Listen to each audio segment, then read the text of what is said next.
All right, it is my pleasure to call to order tonight's meeting of the Freeport Planning Board. It is Tuesday, September 12th, a few minutes after 6. As usual, I'm sorry, especially for me and probably some other folks here, the 6 p.m. time is always a struggle. Probably still have my dinner on my face, or maybe my kids threw it at me or something. But we will dive right in with a quick note that item number 2 has been tabled at the applicant's request, so we will be jumping right to item number 3, which is, I'm sure, probably why at least some and maybe most of you are here tonight, which is very exciting to us. As a reminder to the board, please turn your mics on. Item number 1 is an information exchange, and the first bit of information is we have an update on the comprehensive plan RFP, which isn't really much of an update except to say that the RFP is out and we're trying to set up interview times right now, and I think the timeline for that is pushed into next week, is my understanding. So yeah, we got 4 applicants, and we're going to start interviewing, I believe, on the 22nd. Can't hear you. Sorry. Sure, Michael. We're running, I should probably speak up a little bit because we're running on both the Zoom and the in person, so sometimes it gets a little off. Let me know if you still can't hear me. We put out the RFP for the comprehensive plan, which we're hiring consultants to help us with, and we got about, we have 4 applicants, and we're going to start interviewing, I believe, on around the 22nd. We're going to start interviewing, and then we're going to select which candidate we're going to hire as a consultant to help us through our comprehensive plan. And the comprehensive plan is going to be, a long process for the community to establish their vision.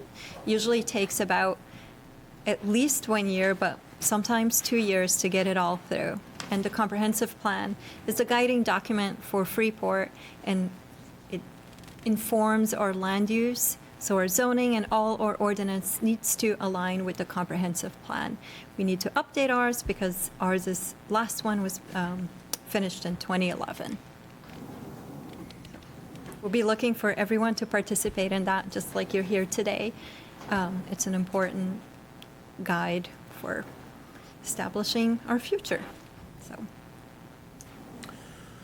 all right, item number 2, an update on status of current and future planning board projects. I guess I will say, that's the next one. So do you have anything Yes, on so this one?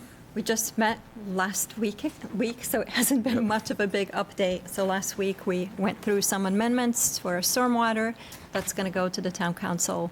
They were basically to align our stormwater with state standards, and that's going to move forward. And Great. we're going to keep working on the what we're discussing tonight, the LD 2003, and that's kind of the priority for the planning board project right now. Yep, and then good segue into the last item of information we have, which is that a new working group that's been formed by the town council will be meeting tomorrow and every Wednesday for the next few weeks from 12:30 to 1:30 to talk about zoning changes and maybe other ordinance changes that can be made to streamline the permitting process and hopefully promote some growth in the downtown district. So we're calling it the Downtown Core Working Group. It's going to be focused on, generally speaking, the downtown area. Depending on how you define that, maybe Shaw's to Kendall Lane, rather, not Mallet Drive, Kendall Lane, and back a block or 2 or 3 or some distance, which we'll be talking about. So those meetings will be public, and I think they'll be in this room. So anyone who is available Wednesdays from 12:30 to 1:30 over the next few weeks, you're welcome to sit in. I'm not sure whether there probably will be some opportunities for public comment, but it will be an opportunity to listen. So that is, again, coming out of the recommendations made by the Housing Task Force and a community workshop that was held, a couple weeks ago now at the library. And I think the community has identified some urgency to streamlining permitting and trying to make the process more predictable for development downtown. So stay tuned on that. There is also another request for proposal going out that's sort of related to that for update to the design review district and the downtown district. We're going to hire a consultant to help draft some of those guidelines as well so that we can replace the current zoning that's been in place for a long time and can be cumbersome. And that's the feedback I think the town has been getting for a long time. So we're looking to update that as well. And that RFP, we will be talking about it tomorrow with the working group, and it should go out within the next week or so after that. And there may be an opportunity for the planning board to weigh in, and obviously the board will get lots of updates on that process. So, all right, anybody else have information to exchange? Could I just make a comment on the two items that you guys just talked about? Because we don't usually have this many people in the room. But those two documents, the comp plan and the design ordinance, are really the most essential parts of how we zone and manage land use here. And the zoning ordinance really abides by those. And so the fact that both of those will be rewritten over the course of the next year or two creates a big opportunity. Some of this follows on from the downtown vision work, but it's also because the comp plan is now 12 years old, and it'll redefine what are the growth areas, what are the limits on growth throughout the town. So I encourage you to be involved and watch it happen. Yes. And there'll be lots of public input throughout both processes, undoubtedly. Lots of opportunities, and we certainly hope. It's good to see so many people in the room tonight, even a few faces that I'm not sure I recognize, at least with my questionable eyesight. But it's good to see some faces here. Item number 3, I guess item number 2 now, is a discussion on proposed amendments to Chapter 21, which is the Freeport zoning ordinance pertaining to the implementation of the state law LD 2003. So we've been talking about this for a few months now. The state law came out in, April of 21? Do I have that right? I think. And 22. And initially, the towns were required to implement it by July. We got a deadline pushed back until January 1st, 2024, which obviously is just a couple months away. So we are trying to make sure that we update our zoning to be in compliance with this new state law. At that point, we have, I think, some of the changes are, relatively modest, and then some of them are potentially far-reaching. So we are really excited to see what the public has to say about these. We do have some ways to massage the law and the zoning as we implement it, and other things are pretty well baked in from the state law. So there is some leeway for the planning board to, take input and use our judgment for what the town, try to meet goals that the town has for development. And then the state law, I think the intent of the state law is to promote housing and try to address a national and statewide housing shortage, and we are excited to see what we can do to try to further that goal. Just as a quick note, I think everybody, myself included, is very curious to see what these new changes will do to our individual parcels in town. It is not really possible for the board to provide any guidance or, weigh in on what individual folks may or may not be able to do with their particular pieces of land and the houses, and it's very complex, as I'm sure you all are aware, and there are lots of possibilities that need to be evaluated on a case-by-case basis. And so I think just to put that out there, that it's not really possible for us to weigh in on individual parcels. That said, we are excited to hear about individual cases and people's thoughts on how this zoning may affect them or hurt them or, help them in certain ways. So that's certainly why we want to hear public input. We just can't weigh in on how it will affect individual parcels. Without further ado, I think at this point we should dive in.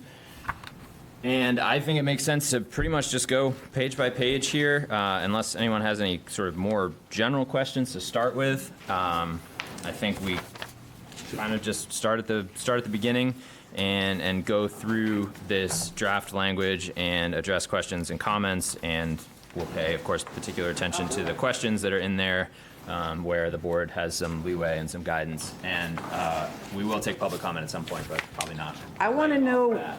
where's the copies for all of us to be able to go through this with you? 3 So I copies have it on does the not screen do. right now. Unfortunately, there's 200 and. Do you have 80 it online anywhere? Yes, Did you- it's online. Yes, it's on Okay. the town's website. On today's meetings, it's posted there. Yeah. And I'm sorry that I couldn't, like, it would require many boxes. It's the whole zoning The whole ordinance. zoning ordinance, so we can't. I know, I'm looking Yeah. for the first time at it. So, But that Yeah. one, if you could share that around, and I'm also, we can walk through, I'll keep it up on the screen. There's 3 copies circulating in the room. Never mind. I'll move over. And we'll go through together on the screen so that everyone can see it. So, So as you can all see, I think by the heft of this draft here, which unfortunately means we are not able to provide lots and lots of copies, it is worth pointing out that this has been a huge lift for town staff, town attorneys, and we are very grateful to the time that has gone into this, and I think it. See the screen? The only way we get to look at what they're looking at. I need to have it up for people to talk. We're not supposed to comment now, we're supposed to be listening and going. If you'd like to sit up here to see it, I need this podium to be. I think it yeah, would- if anyone can't see, we can give you a minute to accommodate the chairs. There are plenty of open chairs in the front, and I think, the concern for the podium is that we are under all kinds of public process requirements, so it needs to be possible for the cameras to see people as they comment in the future. So I know we're not talking right now, and you guys need to be able to see this. Totally understand that. I just want to Can I make one other that clear. comment as Yep. we begin to go through this? So most of these changes are perfunctory and required by state law.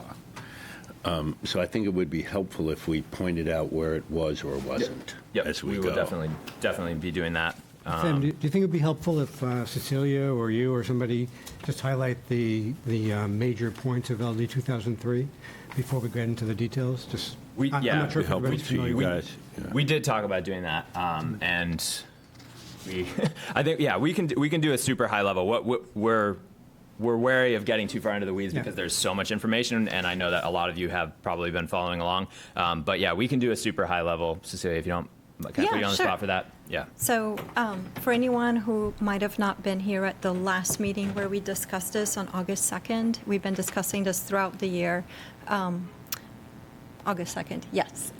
So LD 2003, the 3 main components that we're mostly trying to work through on our zoning ordinance are the state requirements that have to do with what's called the additional dwelling allowance, which is a state requirement that we have to allow in certain circumstances up to 4 dwellings per lot. But of course, that depends on how much land you have. It's not like a blanket, you can just build how many houses you want. You'd have to have the acreage for that. And that breaks down, and it's the most complicated one. So the additional dwellings is when you have, it will depend if you're in a growth district or not in a growth district. And it also depends if the land is vacant or not, or if it already has an existing house on it. So if you have an existing house, you're able to build up to 2 extra dwellings for a total of 3. That is whether you're in the growth district or not in the growth district. If you have a vacant lot and you are in the growth district and you have, of course, all the acreage, as I'm mentioning, you would be able to put up to 4 dwelling units. If you're in a growth district and you already have a housing, then you would just put the extra 2. If you're not in the growth district, then you would be able to put 2 dwellings. But most of Freeport's zoning already allows 2 dwellings, so it doesn't have a huge effect. The other component of LD 2003 is the auxiliary dwelling unit. We already allow auxiliary dwelling units, often called ADUs. So that's when you have what is traditionally called as a granny flat or an in-law apartment. There's just a few changes that we have to do regarding LD 2003, like we can't allow extra parking, and we'll go over that. And then the last component is the affordable housing density bonus.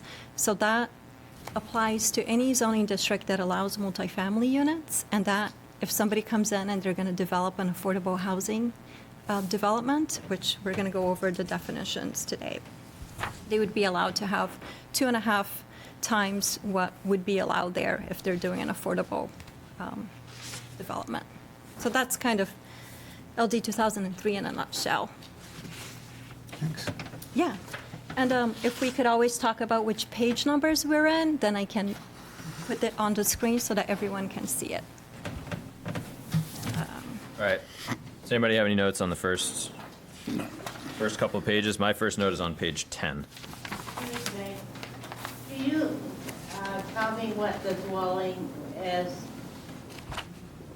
Can you What clarify? the dwelling is on the property? How do you define the word dwelling? We're going to go It's through. in my insurance, my homeowner's insurance. So I just wanted to know what it was. So, yeah, when we say What is that considered of? an accessory dwelling unit, is that what you're asking about? An accessory dwelling? I mean, a dwelling unit is broadly a unit that somebody can live in. But I think we're going to go through, and there will be a chance for public comment. So we're going to go through this, and then there will be a chance for folks to ask questions. So my first note is on page 10, Mitch, I think you'll like this one. I was suggesting we just strike the word customarily because Where? accessory dwelling. So we're going to go through this, and we need we really need to kind of go through. We're on page 10. I'll point to it, but this is a board discussion. So, we have already read it, and we're going to just go make sure that we understand it, then we'll take And public comment. and another note just on the process. So this is not a public hearing tonight. It is a discussion, and I think as we've said, we're excited to get input from the public. There will be a public hearing on this, which is an official requirement before the language gets. We can vote on the language, and then at that point it would be sent to the council, where there would be another public hearing, and the council would choose to adopt it as we have recommended it, or make changes along the way. So there will be additional chances, and we will try to, as we go through, note the ways in which the things that we're talking about will affect the town. But right now, this is just a simple kind of. All we've passed by so far is definitional. Yep. It's just language, nothing that affects anything, really. So my proposal is the sentence is, accessory dwelling units are subordinate to a single-family detached unit and customarily incidental to the permitted or conditional use of the structure, and I think they're either incidental or they're not. And I don't want the word customarily in there because it's open to interpretation. And then, so accessory dwelling, I'll read the sentence again. Accessory dwelling units are subordinate to a single-family detached unit and incidental to the permitted or conditional use of the structure and regulated by section 532 of this ordinance. So striking the word is. Those are my two really minor changes. Anybody else? Excuse me, could you cite the paragraph in addition to the page, please, just so we understand Yeah. it? So it's on. Page 10, under accessory dwelling unit, ADU. Thank you.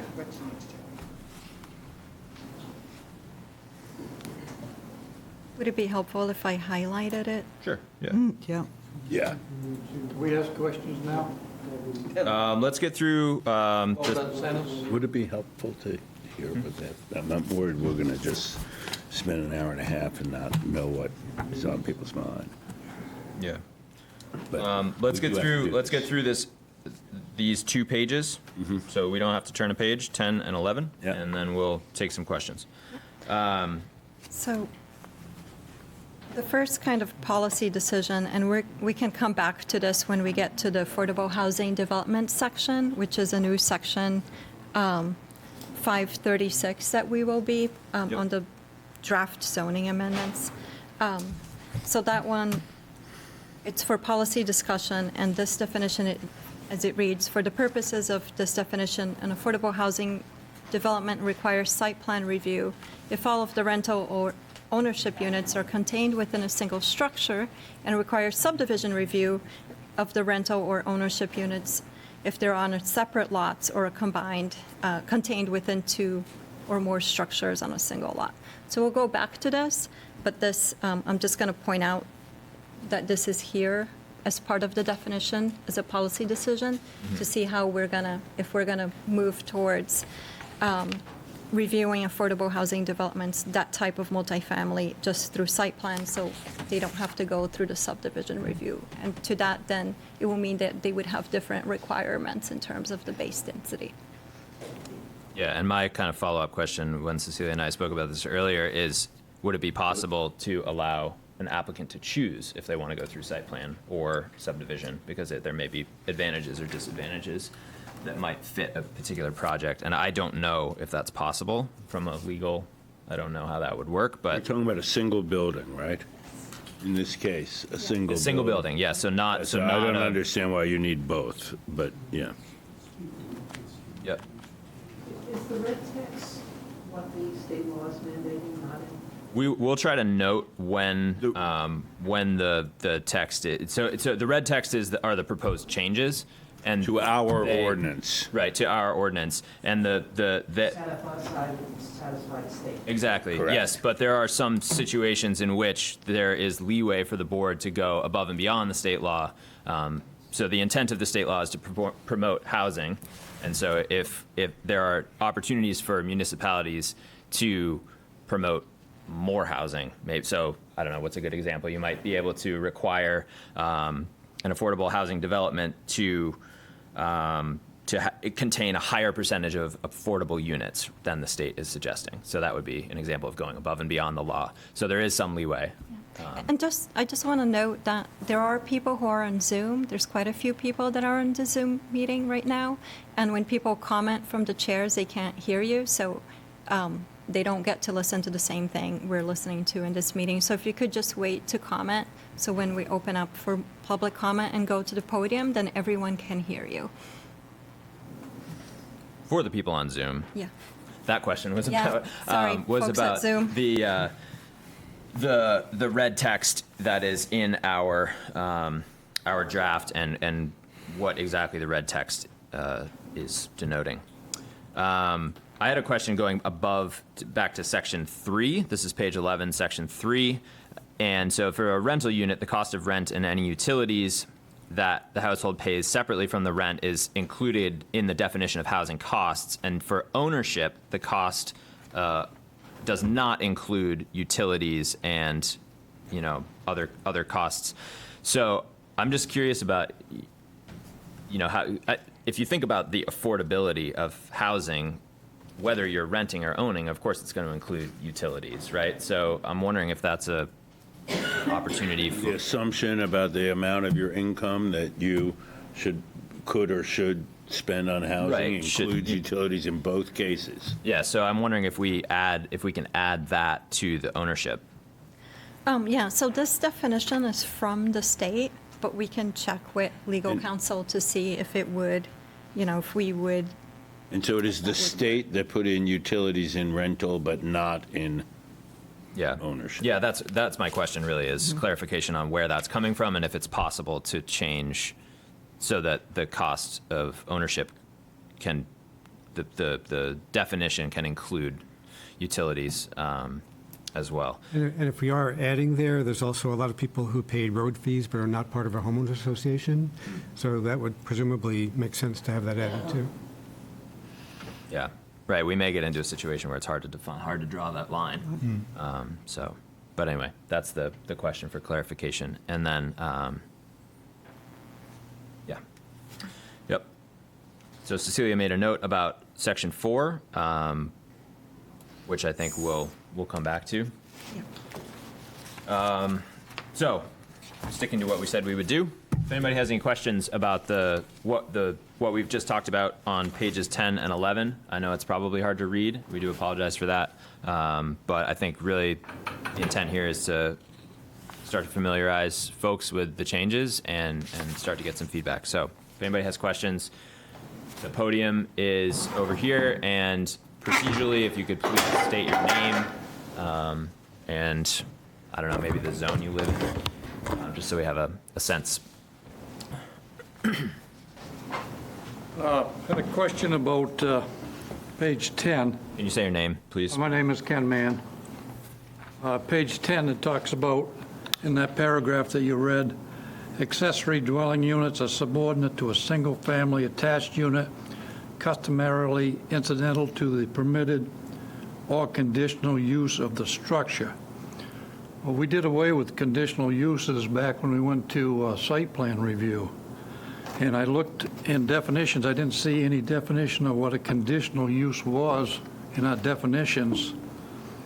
So I wondered why that was in there. Yeah, so conditional is usually used for anything that requires site plan. So I guess the way to interpret this is that the ADU would be subordinate to whichever would be that principal use, which would be that house there.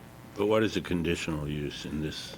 Yeah, what is a conditional use if we don't have conditional uses in Freeport anymore? I mean, I think an example, Cecilia can correct me if I'm wrong, but so for example, some of us live in the design review district, and if changes are made to a building in the design review district, sometimes they have to go before the project review board, and sometimes the project review board will put conditions on a decision to say that you can make this change, or you can build in this way as long as you maintain the property as such, or you don't fix something that's gone too far, you don't repair something that's non-conforming beyond a reasonable timeline or something like that.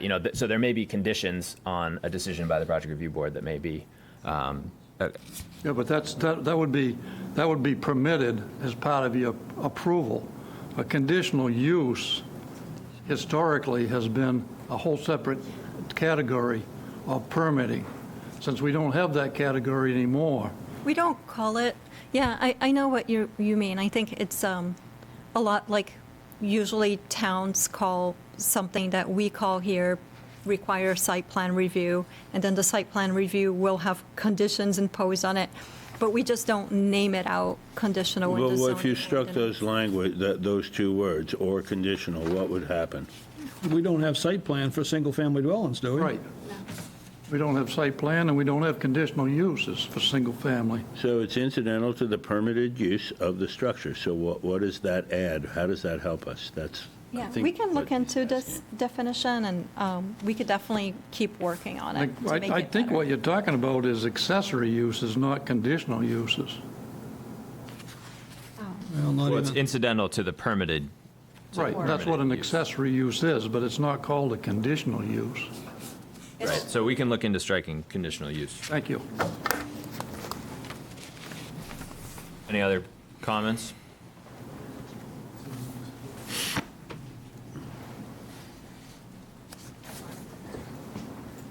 Hi, I'm Rob Conway, and I'm technically a new resident of Freeport, although my family has owned the property since '74.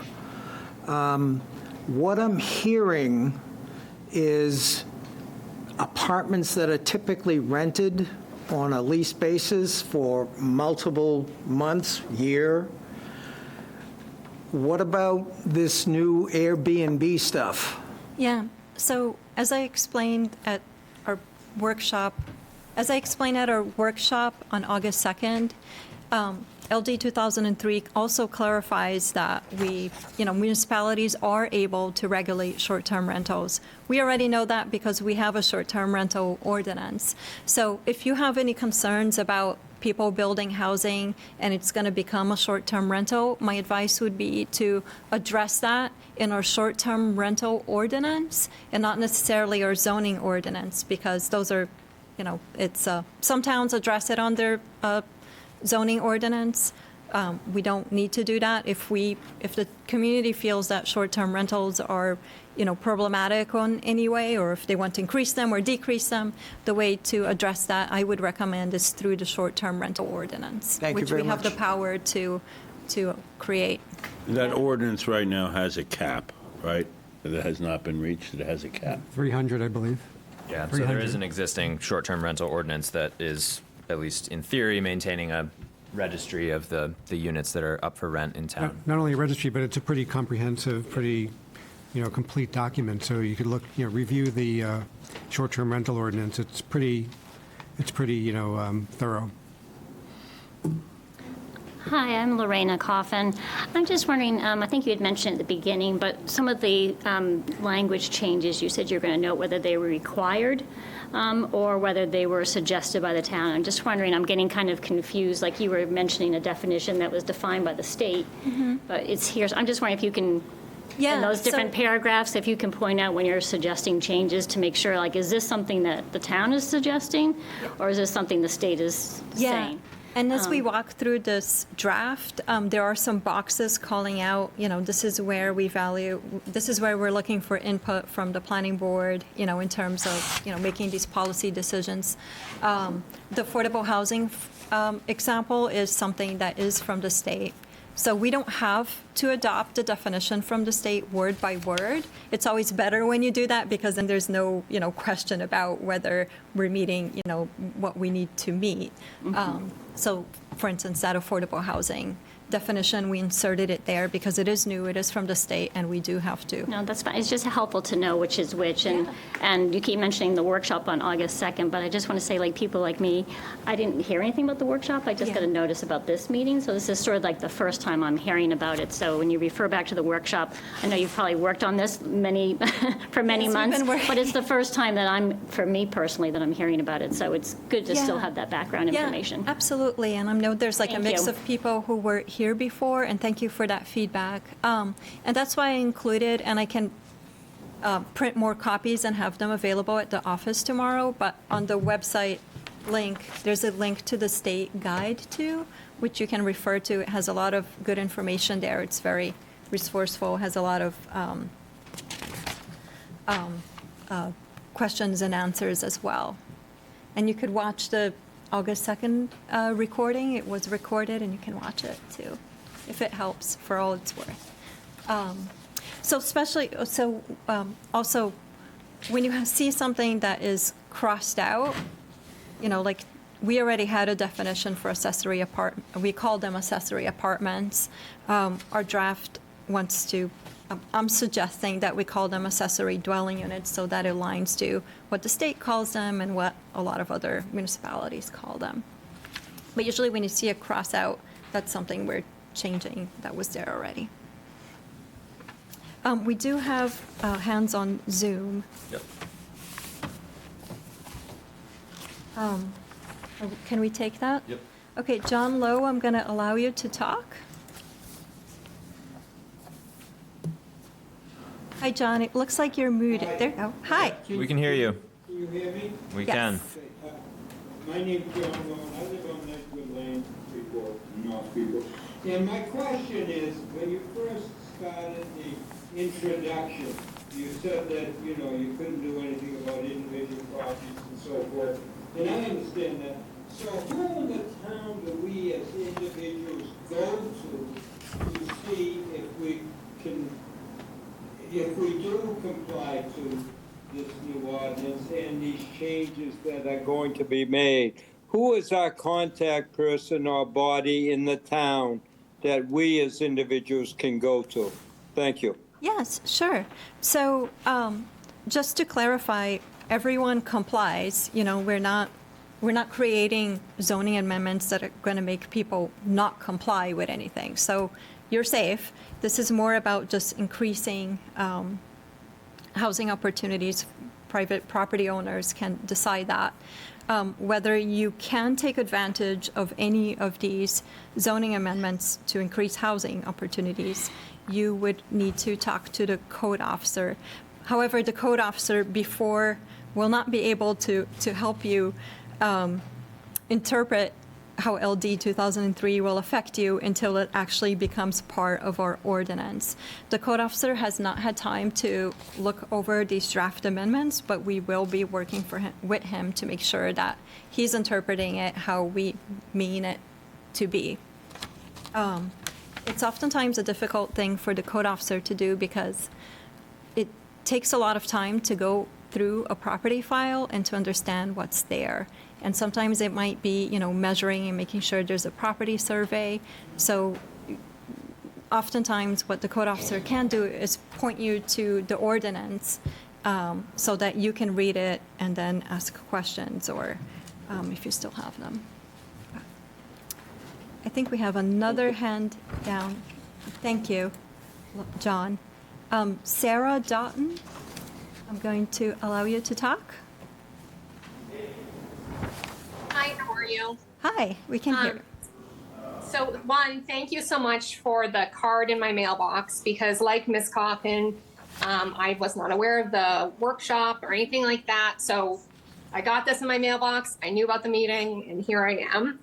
I just have a couple of questions and maybe to most people, these are like very obvious answers, but they aren't for me. So that's why I'm asking. But allowing all this new growth throughout our town, it obviously is going to put more of a strain on our first responders, on our schools, all of that. I just really feel like probably our taxes are going to increase, maybe not next year, but I think that they, because of all this growth, are going to increase. And I just wanted to know how that was going to be dealt with and how all the growth was going to be dealt with. Sure. So with a lot of the changes that are resulting from LD 2003, there's not much we can do, right? But there are options. For instance, the affordable housing density bonus applies only to districts that allow multifamily, and then there's the other conditions. So the community could decide that they don't want to allow a multifamily in certain districts. You could also increase the acreage per unit requirement in districts, and that would be another way of, slowing the growth. Of course, any zoning change you make has to comply with the comprehensive plan. So if the comprehensive plan identify areas for growth and you're, trying to slow down the growth there, you might, want to make sure that you're still in line with the comprehensive plan. Can I make a couple notes, Cecilia? So I think, first of all, it's a great question. I think I don't want to suggest in any way that there are easy answers to it. I think that with some of this growth and these new housing units, of course, they will be taxed. There will be new assessments on properties that are adding housing units, and obviously there'll be additional revenue that comes from those as well, as there is with any growth. Not to say that it's all going to be easy and everything's going to pay for itself. As far as tax increases in the future, I certainly cannot speak to that. But I think that the law is meant to address a housing shortage, and I think there will be some growth that comes from that, and I think hopefully we as a community can concentrate that growth in the areas where the community wants it to be, and that's why we want to hear from people. And that's why I think the timing works well with a comprehensive plan coming up, and if we hear and if the community feels like we really want to put the brakes on growth, then we have some tools at our disposal to do that. But I think in general, we want to promote responsible growth and think about where we want it and how we're going to do it. And I think there are lots of opportunities for the tax base to grow, as well as the population. So, and I think another final.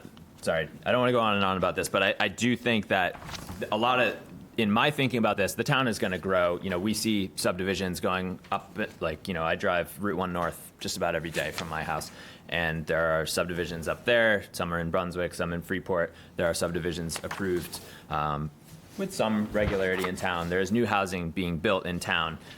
So the town is going to grow. There is pressure on housing in this part of the world. And I think thinking about how we address that pressure and do it in a responsible way is really what this is all about for me. So, And of course, the context of LD 2003 is a housing crisis that, middle-class people can't afford to move to Freeport anymore. And this is the state's attempt to do a little bit about that.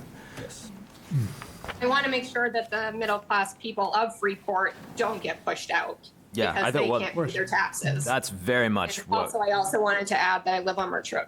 That is the intent. That is the intent. Yeah. Merch Road, yeah. Yeah, the intent is definitely to fill, I think the Housing Committee produced some really telling graphics that show the job openings in town. The one that really stuck out to me is there's a graphic that shows the job openings in town and the corresponding wages, and then the housing that's available in town and the sort of affordability, the wage that would be required to afford that housing. And there's a huge gulf in between. And that's really what this is about, is to try to fill, obviously there's no magic bullet, but there's, the attempt is to try to fill some of that gap and allow for more housing that people can afford, normal people that can afford, and not just those of us lucky to buy when we bought. Yeah, in another way, I guess LD 2003 is well aligned with that, because the additional dwelling provision, you have to meet that land area requirement. So you could technically, subdivide that or split lots. You just don't have to subdivide, but if it's 2-acre zoning, you still need 4 acres to Right. build 2 houses. You just won't have to subdivide it into 2 lots, which you previously would have been able to do. And you can just build the 2 houses, but doesn't really change much. Right. With the ADU, it is different, because then that density does not apply to it. And ADUs also, towns sometimes, we don't have that in Freeport, but towns sometimes have like a rate of growth ordinance. So they only issue out a certain number of permits. We would not be able to do that with the ADUs, because they would not count towards that rate of growth. Yeah, and then for the affordable housing density bonus, that's where you do get that density bonus, but that is meant to keep, working families or working people, have an incentive for developers or for people to build units that will be more affordable, so that people who are renting, say, in Freeport, can afford to purchase a unit or continue to rent one. So Those of us who do live here shouldn't have to split up our property and sell it off to somebody who wants to build a house just so we can afford to stay here. yeah, I would certainly agree with that. I hope nobody is. Why would you have to do that? I was going to say, nothing here is designed to raise taxes. This is not, Yes. we have no reason to believe that these changes will raise your taxes. Right, I wouldn't assume. Like, how are you going to build new school? How are you going to increase the size of schools? How are you going to somehow find more policemen who currently don't they can't even find enough policemen right now for the force. So how are you going to find more policemen, pay them, build everything, you create bigger things, everything else needs to get bigger too over time. Well, the tax base gets in order bigger. to do that, you'd Yeah. be able to pay for it. And to do But that, presumably, increase taxes. well, presumably when you build more, each housing unit should be paying if there's new housing units, they would be paying their fair share of taxes, and ideally that would cover the impact. It should cover the impact. I think, part of filling in the gap in affordability is hoping that some of the people who move to town are policemen and teachers and firewomen and nurses. I don't know. I mean, yeah, I think the goal is to promote growth that is not just growth as the town gets less and less affordable, which I think is one possibility. I mean, we've seen some of the towns in our area become less and less affordable. And so I think to try to fill in some of those gaps in affordability is really the intent of this law. So I don't want to spend, I totally hear that criticism. I think all of us are nervous about growth, and I think that is a very natural thing to be nervous about. We all want to live, we moved to this town for good reasons, hopefully. And we like living here because it's a great place to live, and we want it to stay that way. And so I think that's why it's important to consider these opportunities for growth and do it in a well-managed way. And see, housing that's affordable. I do want to keep moving here. We do have one more hand up. Okay. That's been, I did, sorry. I Susan didn't see has that. been with her hand up for a little while, so Susan, I'll On allow Zoom, you to and then we'll talk. go back to folks in the room. Can you hear me? We can. Oh, good. My question, I'm not sure what North Freeport is considered in terms of a growth area, but I do know that there have been a couple of projects that have been proposed and that are being worked on right now that certainly increase the density dramatically in North Freeport, particularly 40 duplex unit going in up here. And my concern has always been that we don't have any of the utilities up here, no water, sewage, or gas. And when you start putting that kind of density into an area where certainly there are no fire hydrants, you could end up having something happen that burns out the whole area up here. And that's been an ongoing concern of mine because people do stupid things sometimes. And as you increase the density, you increase the possibilities.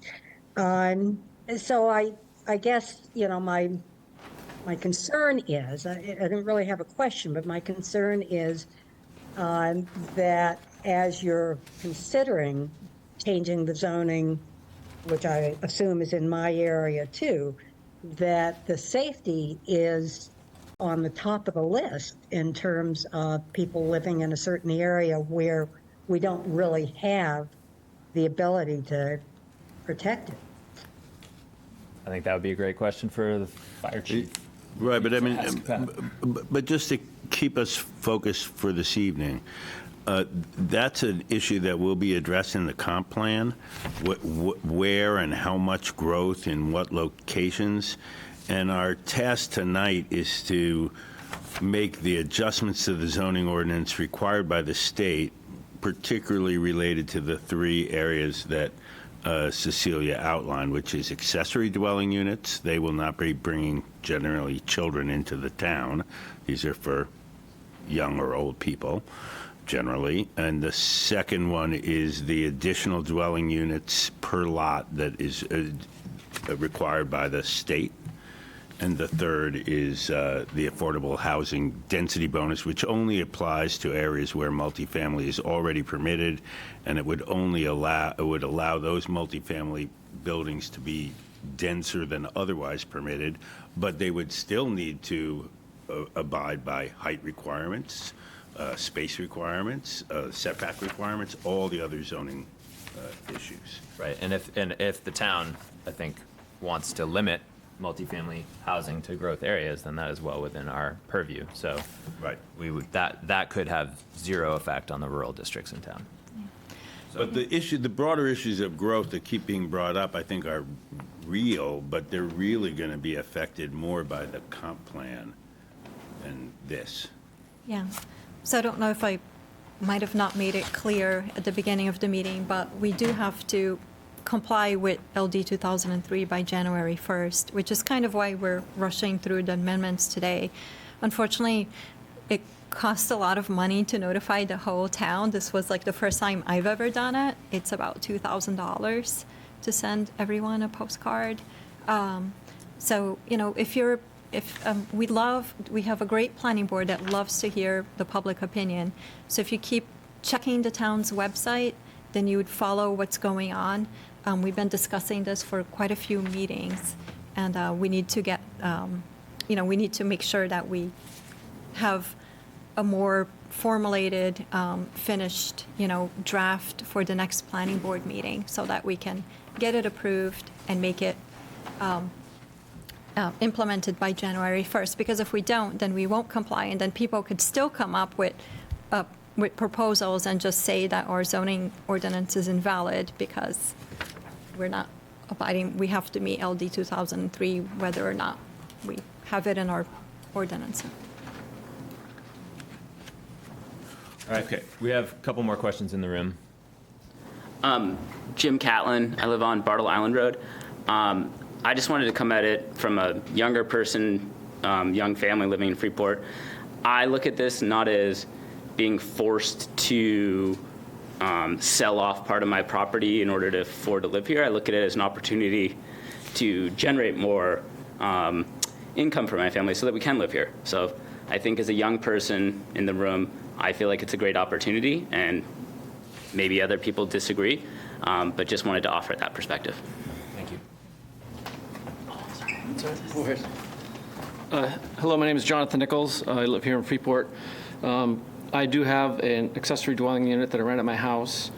My main concern is the restriction of a one-bedroom accessory dwelling unit outside the growth zone. I've had 4 sets of tenants that have been people that are moving here to buy a house or build a house, and 2 sets of tenants that were here for job-related work. I can't rent to the small family with a child or a couple in a roommate situation trying to afford rent, and I think that by limiting it to 1 bedroom, we really are kind of missing an opportunity there to serve the people that really need the housing the most. Didn't we fix that? I thought we moved it to 2. That's something we definitely need to discuss tonight. We've had a couple different ideas about that, but that's definitely, we will Just definitely get to that. On a side note, and this, I know that what other towns do shouldn't be what we do, but Yarmouth, Falmouth, Cumberland, Brunswick, and Durham all allow 2-bedroom accessory units. So, Yep. thank you very much. Thanks for that.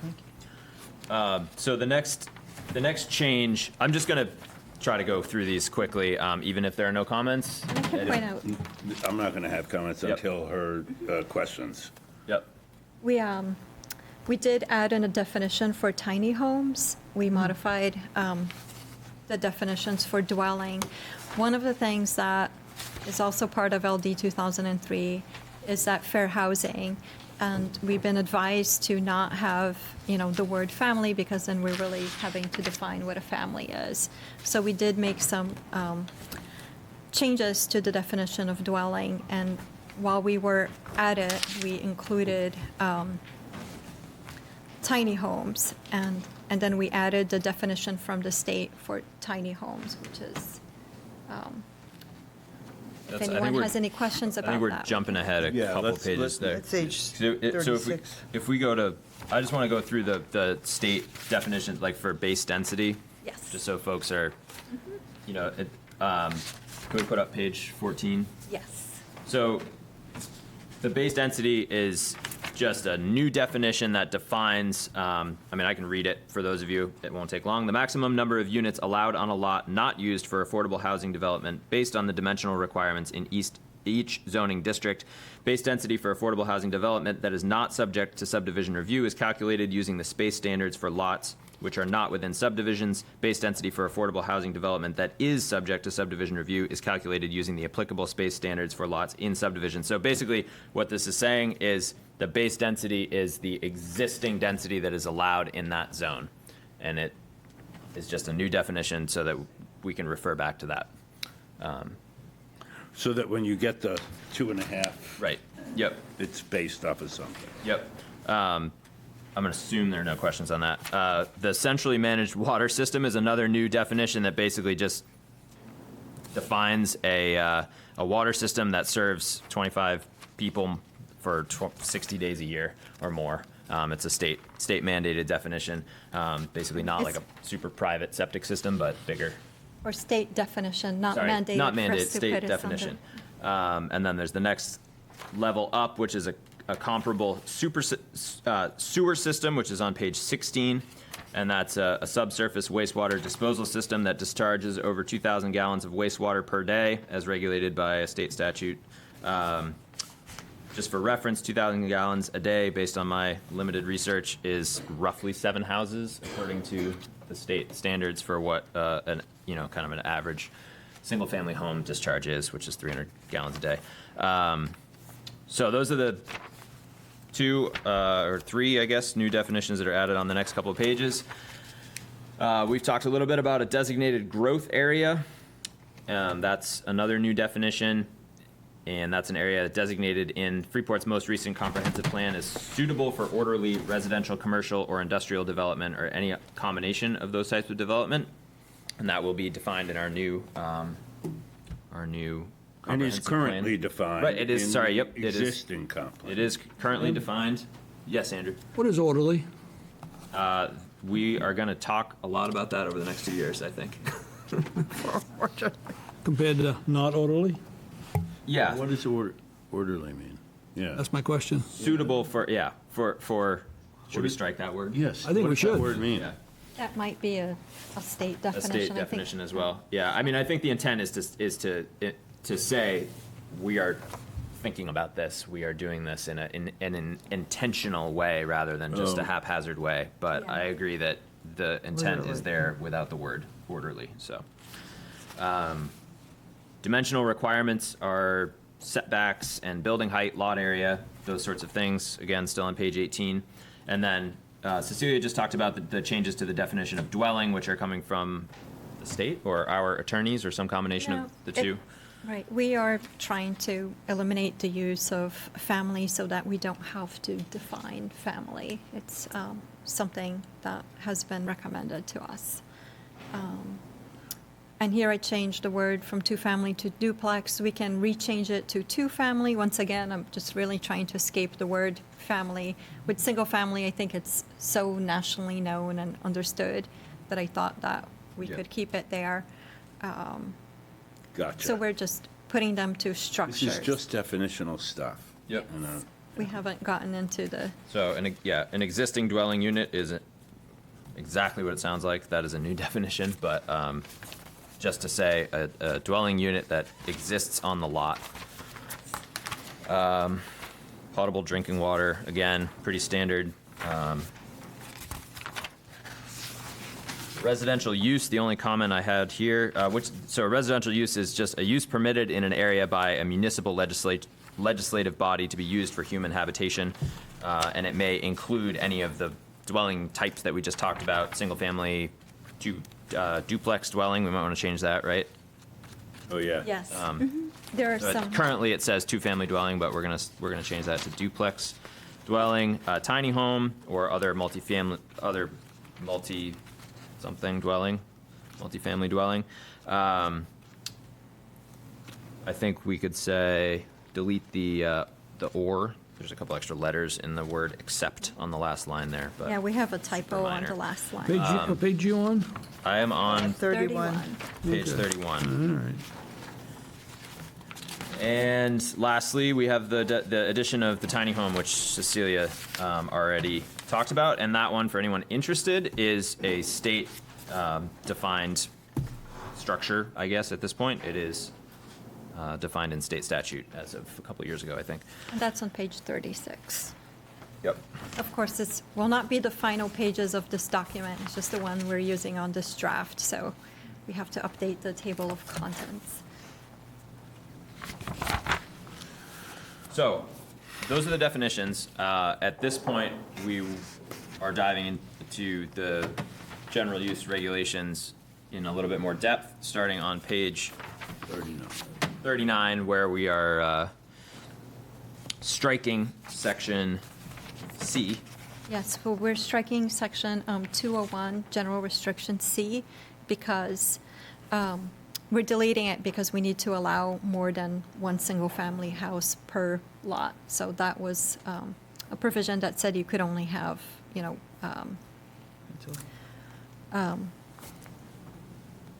a principal building, one principal building. And because now people might have two or more, we have to strike that out. So it's just to conform with LD 2003. On section 201F is one that previously we had somebody discuss at our last meeting about the lot being transacted. We're not tackling that right now, but we can look into that in the future. So that's section 201F. So that's flagged for future discussions. Yes, sorry, 201BF. I forgot there's letters in Layers, between. yep. No, actually, it is F. Sorry. There's a lot of 201F. subsections here. It gets even me confused. Then, so we were trying to figure out where we would place, the provision to allow that extra dwelling allowance, because usually you just have one, and now we had to figure out where to insert that language. So that is also going to be we're proposing it to be on section 201.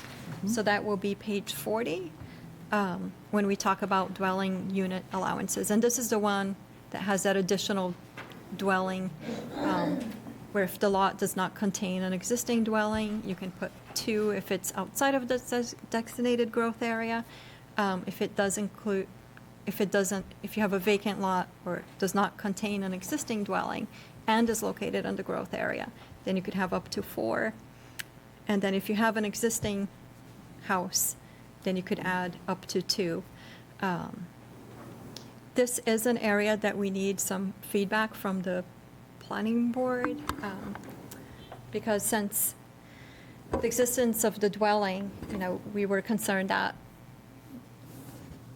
LD 2003 applies only on these situations, and we're not sure if the intent of the planning board would be, if somebody comes in and they say they add one more house and now they have 2, so they're no longer eligible to add that third, so they would have to build it all at once. So do you want us to work, keep that? Yeah, but that was my question. It just seems inconsistent to me that if you have, under C, if you have 1, you get 2 more, but if you have none, you only get 2. Right. So 2 versus 3, it's not consistent. Yeah. So I would propose changing that. It should be consistent, Yes. no matter what, Right. I think, however we get to consistency. I thought it was So why don't we just say 1 additional under D, which would make it consistent with C? So if a lot contains, I don't understand. oh, I see what you're saying. Yep. Is this what is required by the state? Before we worry about the timing issue, I just want to worry about A, B, and C here. And so A says if a lot has nothing on it, it can have 2, as long as it meets all the other zoning. And then if it does not contain an existing dwelling unit, To 4 dwellings. oh, and then, up to 2 if it's not in a growth area, and up to 4 if it's in a growth area. And if there's 1 there, then it can have 2 more. Regardless of growth area or not growth area, it can't have 4? That's why it's confusing. Yeah. Yeah. Yep. Oh. So it's coming from the state, though, right? Yeah, So I think it's just that if you already have 2, then you're not eligible for the additional dwelling. But do you think that? It seems to me if the intent is that you're outside a growth area, you can have up to 3, and if you're inside a growth area, you can have up to 4. Bear in mind, only if it meets all other zoning standards, only if And the acreage subdivision, is if you there. trigger And it. subdivision and all of that, but if you have a big enough piece of land and it's 1 land, you could have 3 units outside and 4 inside the growth area. So why wouldn't that just be how it is? Right, so that would be a more permissive than the state. That is more permissive than than the the state. state in the only case of C, Outside the, right? So it seems we should pick a number to be Oh, consistent no, with. it would say that C, this would all be correct, except it would be, C would be up to 2 outside a growth area and up to 3 inside a growth area. That would be the difference. yeah, I mean, right? I guess I would probably tend toward consistency, but I think outside of growth area, we probably want to be conservative on how many. Oh, totally, but if it does, oh, I see, it says if it does not, you get 2.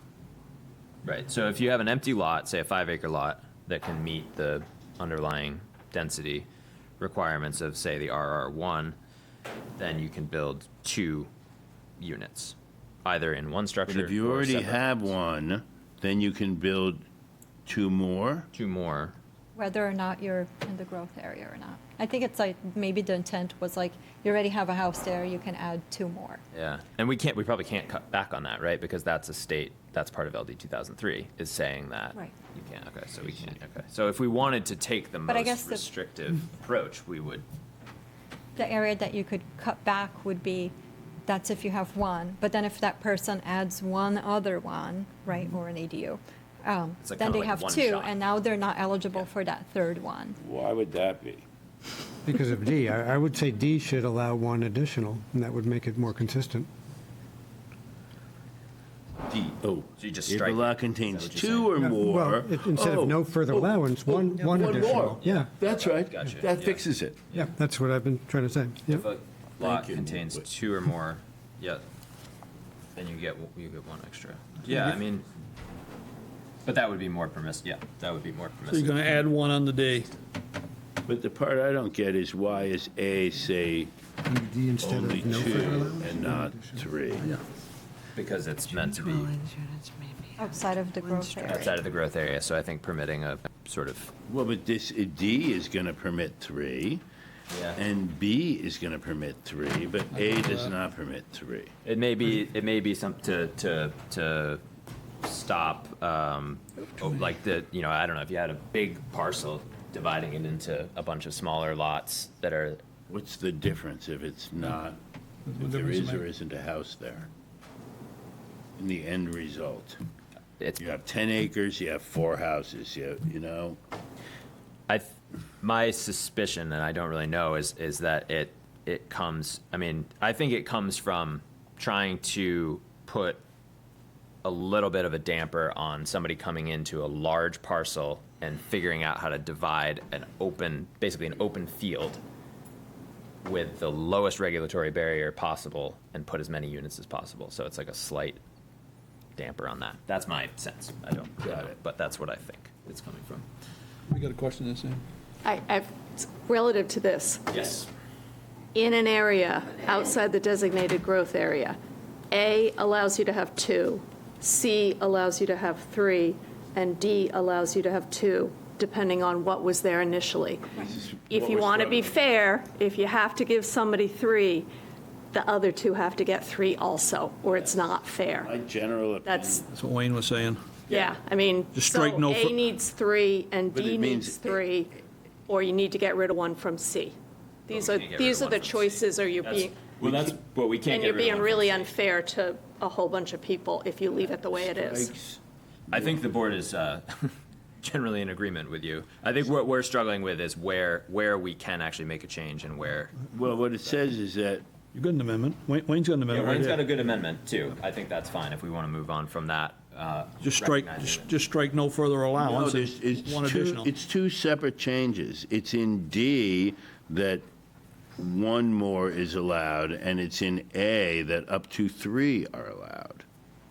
But D is, If the well, rule. so the problem with D, what if the lot contains 4 in a growth area, then you would still allow Oh. 1 additional? Oh, no. What, it says 2 or more existing. Yeah. So that's what, that, Right, but we have to think about the timeline of existing too. I mean, somebody reading this into the future. at any point, it's the or more that's the problem. But existing is going to be at the adoption of the ordinance. You might have to break D out into 2 sentences, so if it's 2, you get 1 more. If it's more than 2, you don't get 1 more. That's right. Yep, I just want to make sure I'm. Plus, following. existing What we're is at saying the adoption of the consistently here ordinance, the is date. 3 outside the growth area, 4 inside the growth area. Yep. So if that's the intent, we put it to Cecilia to I mean, I'd take make sure that that intent is comment on that. fairly. So the intent is to not, put somebody in a situation where if they had wipe everything down, they need to come in at the same time to take with the building permits for all 3 houses. But or if all you 4 make houses. Wayne's correction on D, you can do it in 2 stages. When you have 1, you add 1, then later you now have 2, you come back, you can add 1. Okay, That's not it. Wayne, what was that strike? So the way it reads now is if a lot contains 2 or more existing dwelling units, no further allowance. So strike no further allowance. Okay, No, But But we need to separate there being two versus being there more than Keep to two. no further allowance for, if a lot contains two Right. existing dwelling units, one One more further. is permitted. If it contains more than two, no further allowances. Right. Three or more, no further allowances. Okay. And then on A, it really should be up to three, right there in the first line. So then three is our consistent number all And three through. is our consistent number, or four in a growth area. That's still meeting all the zoning standards.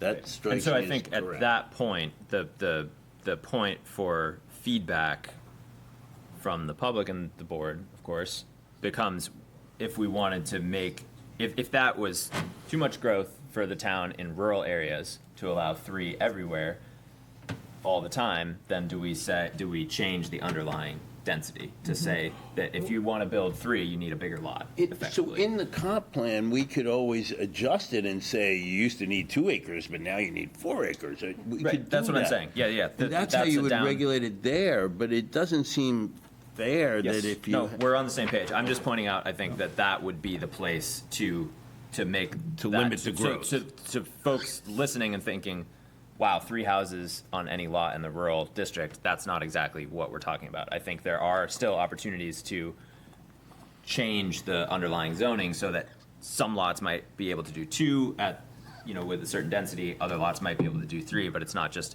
that it is more complicated than just every lot gets 3 houses. Right, it is more complicated that's- because that's the my size point, of the lot, made convolutedly. the additional dwelling unit depends on if you have enough land to accommodate it. Yes, we have, So that wasn't what I came up here to ask. Oops. But that's fine. That's something you had to work out. The way I read this, this says that we are promoting rental properties. We are not encouraging home ownership, that whole American dream thing. We're done with that. We want the people who have the wherewithal to go to the bank and get a loan to build a second house or an attached dwelling. They get to be landlords and rent and make money off their property, and everybody else can rent it because we're not going to split the lots. And if we go to your suggestion, and I understand your point about making the lot bigger, now we've just kind of made that worse, because now anyone who wants to own a single-family home has to buy 4 acres instead of 2.5. And I've worked with enough developers to know that when they don't get the lots, the price goes up. The price, what they're going to make off it is already set in stone, and it just matters what they have to price the lots at. So I don't understand why, I don't get that. I don't know why we're doing this. the board has, and I think it came up probably at this, in other venues, I'll say as well, is this is a serious concern with LD 2003, is what avenue, like how are we promoting, if we're promoting housing at a variety of price points, what are we doing to allow for ownership at a variety of price points too? And this is tough, because, I mean, maybe there are opportunities for condos, maybe there are, but I obviously don't, that's not my expertise at all. So And then what happens if the lot is later subdivided? And I'm not sure that that's really been dealt with. Say I own 5 acres, and I'm in a place that I need 2.5 minimum, and I put my extra house on and my in-law apartment, and then I decide to sell a 2.5 acre lot. Is my lot still controlled by having done this? Or how does that work? So that's entirely potentially, different. right, because you may not, in certain, like if you don't meet certain setbacks, or if you don't meet certain, then you may not. No, just lot. Say I met all the setbacks. I'm not sure. Then you would have 2 single-family houses that you couldn't add units to because you don't have the acreage. to do that. That's not what she's asking. She's asking if her accessory unit is on, could she split her lot with the house and the accessory unit on 2.5 acres and then sell the other 2.5 acres without? Right, but it depends. I mean, That's the it depends question. on, Assuming it meets all setbacks, are you, by having done this, are you tying what you can do to your property yeah, I think that's in a regulatory manner, having nothing to do with meeting setbacks, assuming that that's all the same? Well, just off the cuff, it seems to me if you sold the 2.5 acre lot, whoever owns that lot has the same rights under these new rules as you did before that. they would have a 2.5 acre lot and could do with what anyone else could do with a 2.5 acre lot. I think you need some language that says that this is not tying you to what happened to your lot, is what I'm saying. I think you need some language that says other things you can do with your lot are acceptable.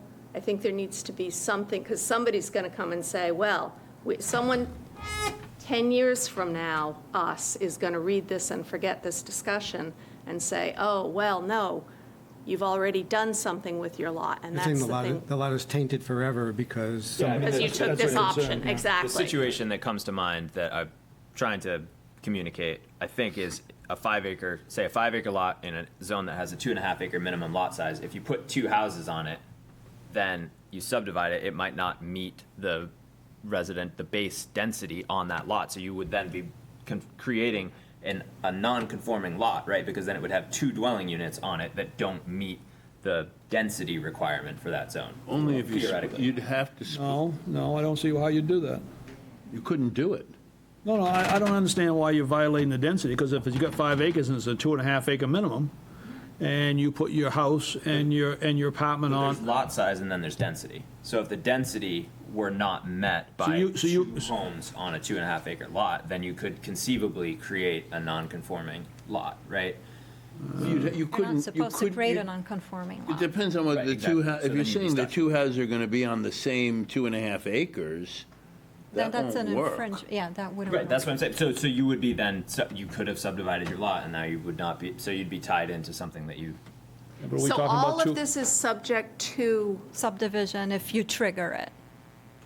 If you trigger subdivision, you will be If the 2 subject houses to that you put on this lot are Yeah. on 2 halves of that, and then you split it down the middle, and each lot was conforming, they'd be conforming, and you could do that. If you put both houses over here, you'd have a problem. might have. so the goal really is to encourage rental property. That is what this is about, is encouraging rental property. I don't think Like, I'm, because it's kind of, I think it's a that foreign that's concept to me, and I don't know why this is written this way.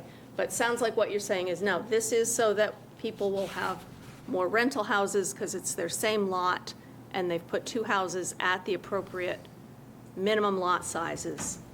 But how are we, Minimum lot size all applies still. but are we, well, when we say two houses, is that a house and an ADU, or is that 2 full houses? I think we're talking about 2 full houses. Okay, I thought it was a Both would house. still Yeah, have the sorry. I thought it was a house and an ADU. No. 2 dwelling units.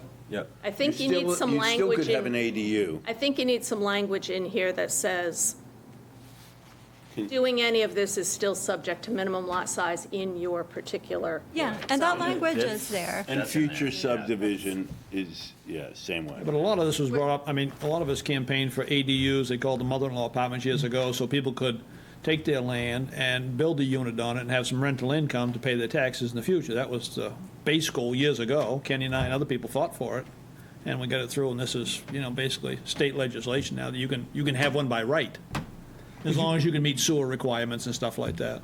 Is your concern about rental units per se or short-term rental units?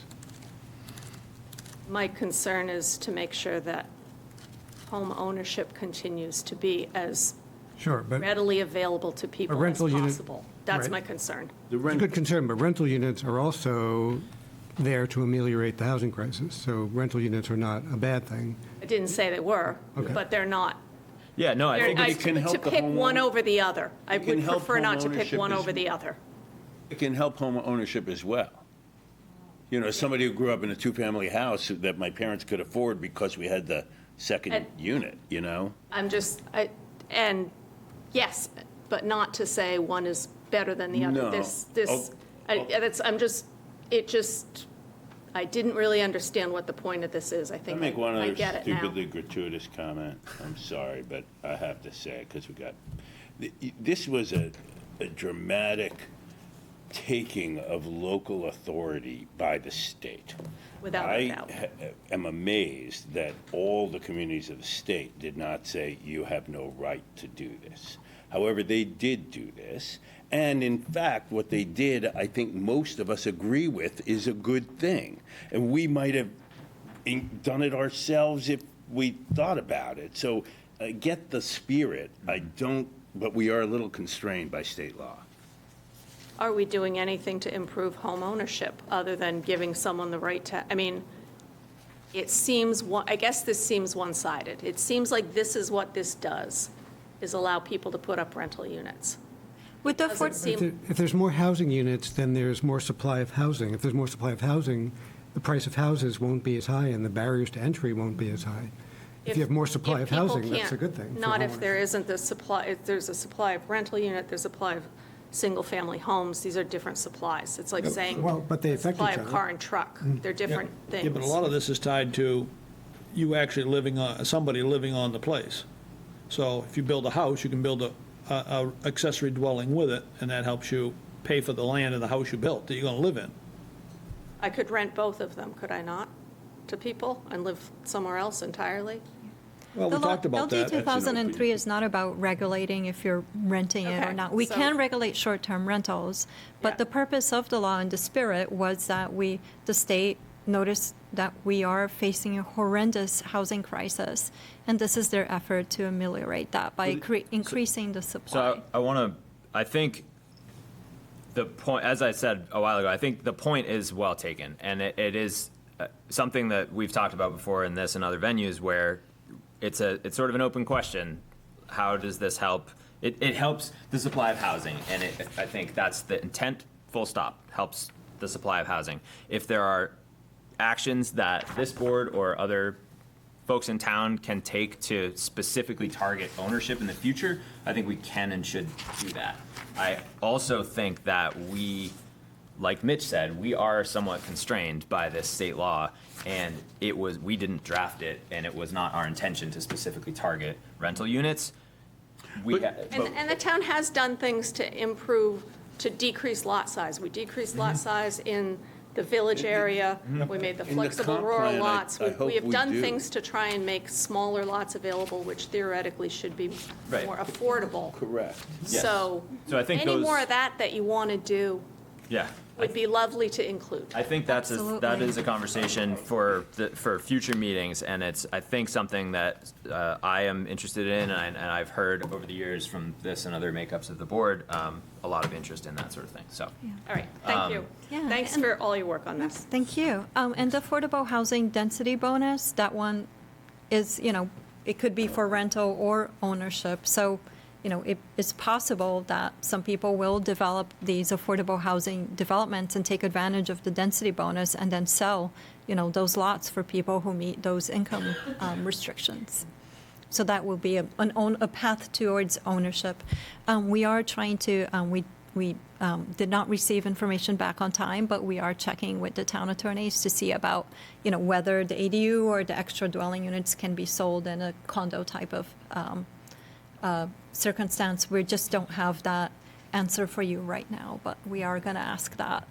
All right. So I think, are we clear on the sections of whatever this is, L.1? Could I just ask one question to, well, it is a fact, though, that if you build a second unit on a single lot, you are definitionally talking about rental. Is that I correct? think that's, yeah, because you got one deed. That was the part that. You got one deed, so you is can't. True. Yeah. Yep. Yeah, Yep. okay. And that is exactly why it's come up before.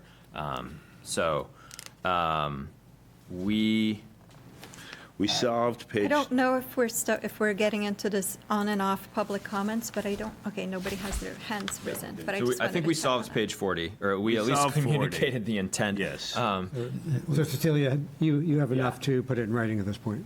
I will look into it. I think what Yes. I'm getting back is that you want to, you don't want to force somebody to come in and build all 3 units at the same time. Like, if they're eligible, they should be eligible. Yep. And if, And it should be fair, And it should be a fair. lot should be eligible And we for want to a have a certain number. consistent number. consistent number. And the other thing, too, is that a lot of towns have implemented this into their LD 2003 amendments, which is they were concerned that somebody would demolish a lot to take advantage of the 4, but that will no longer be a concern, because if it's in the growth area, we won't allow 4 So regardless. We can just strike. Which is why I thought, Right. yeah, the answer to your question on 41 was yes. Right? On page 41. That you would allow somebody to demolish. right? That's up to you to Well, I think, decide. yeah, I think if but- we're sticking with the intent that we outlined earlier, it's like, so basically, you've got a lot. The number of dwelling units should be tied to the lot, the size, and the underlying density, and not to what was where, when, and who owned what, where, when. So like, then, Everybody agrees? What's that? yeah, you agree, based on what you said earlier. Yeah, no, but, so you're talking about section C here, right, section E right at the top? Yeah. E at the top, yeah. Yeah. You would, yeah, that's right. So we got another question over here. Yes, Gordon. Oh, so you strike E? That's what I said, yeah, I think you Strike strike E. it, you just get rid of it.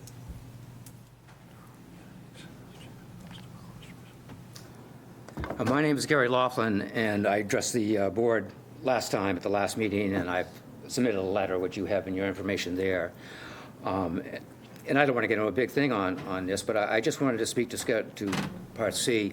This whole thing is obviously just by the amount of discussion right now on these three A, B, and C paragraphs. There's quite a bit of kind of, confusion or interpretation that needs to be done on that.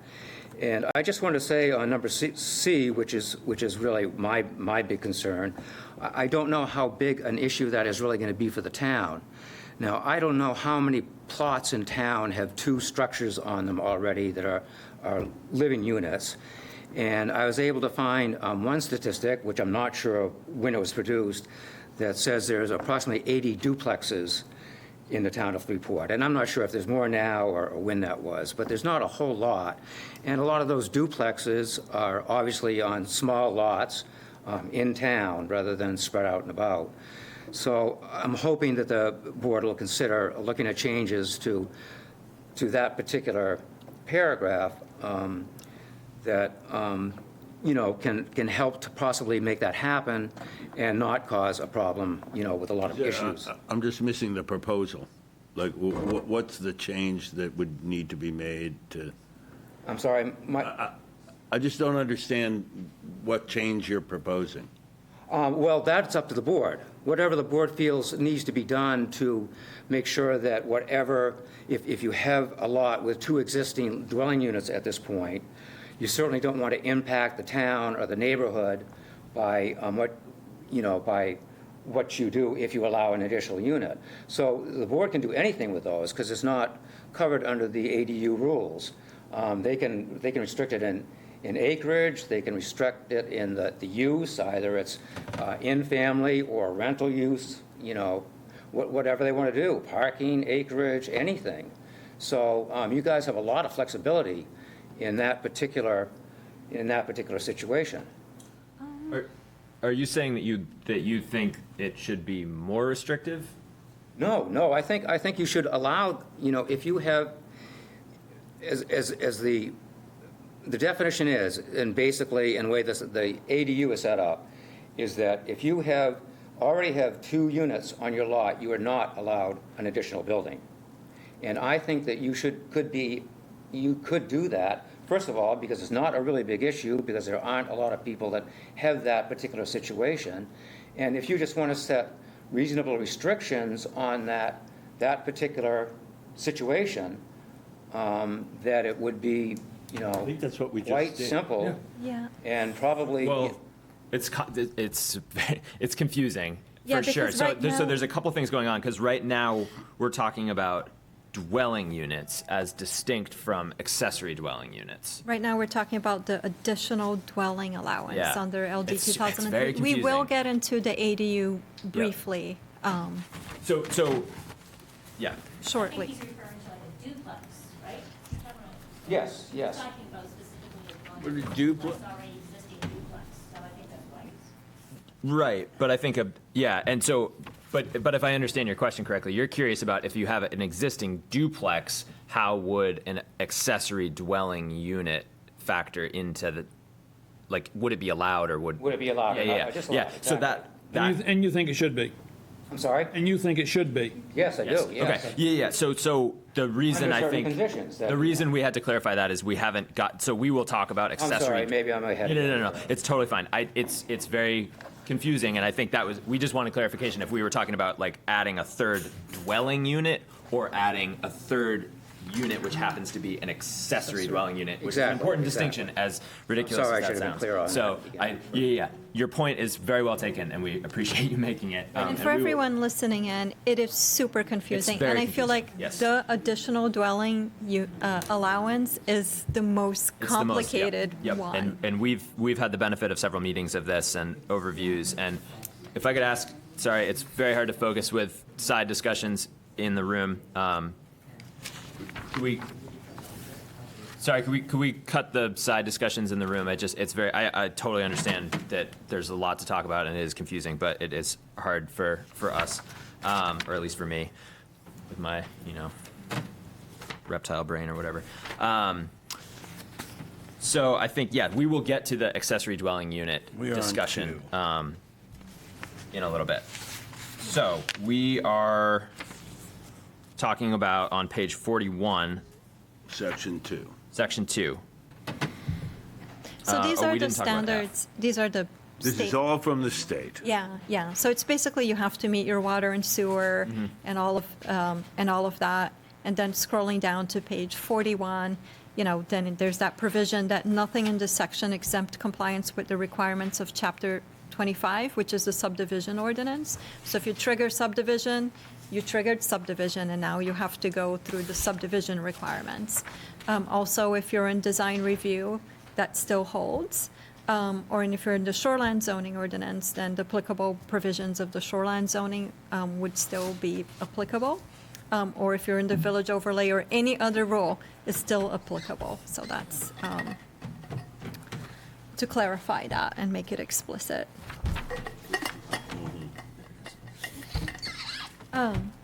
We added a provision, and moving on to the next section, 202, page 43.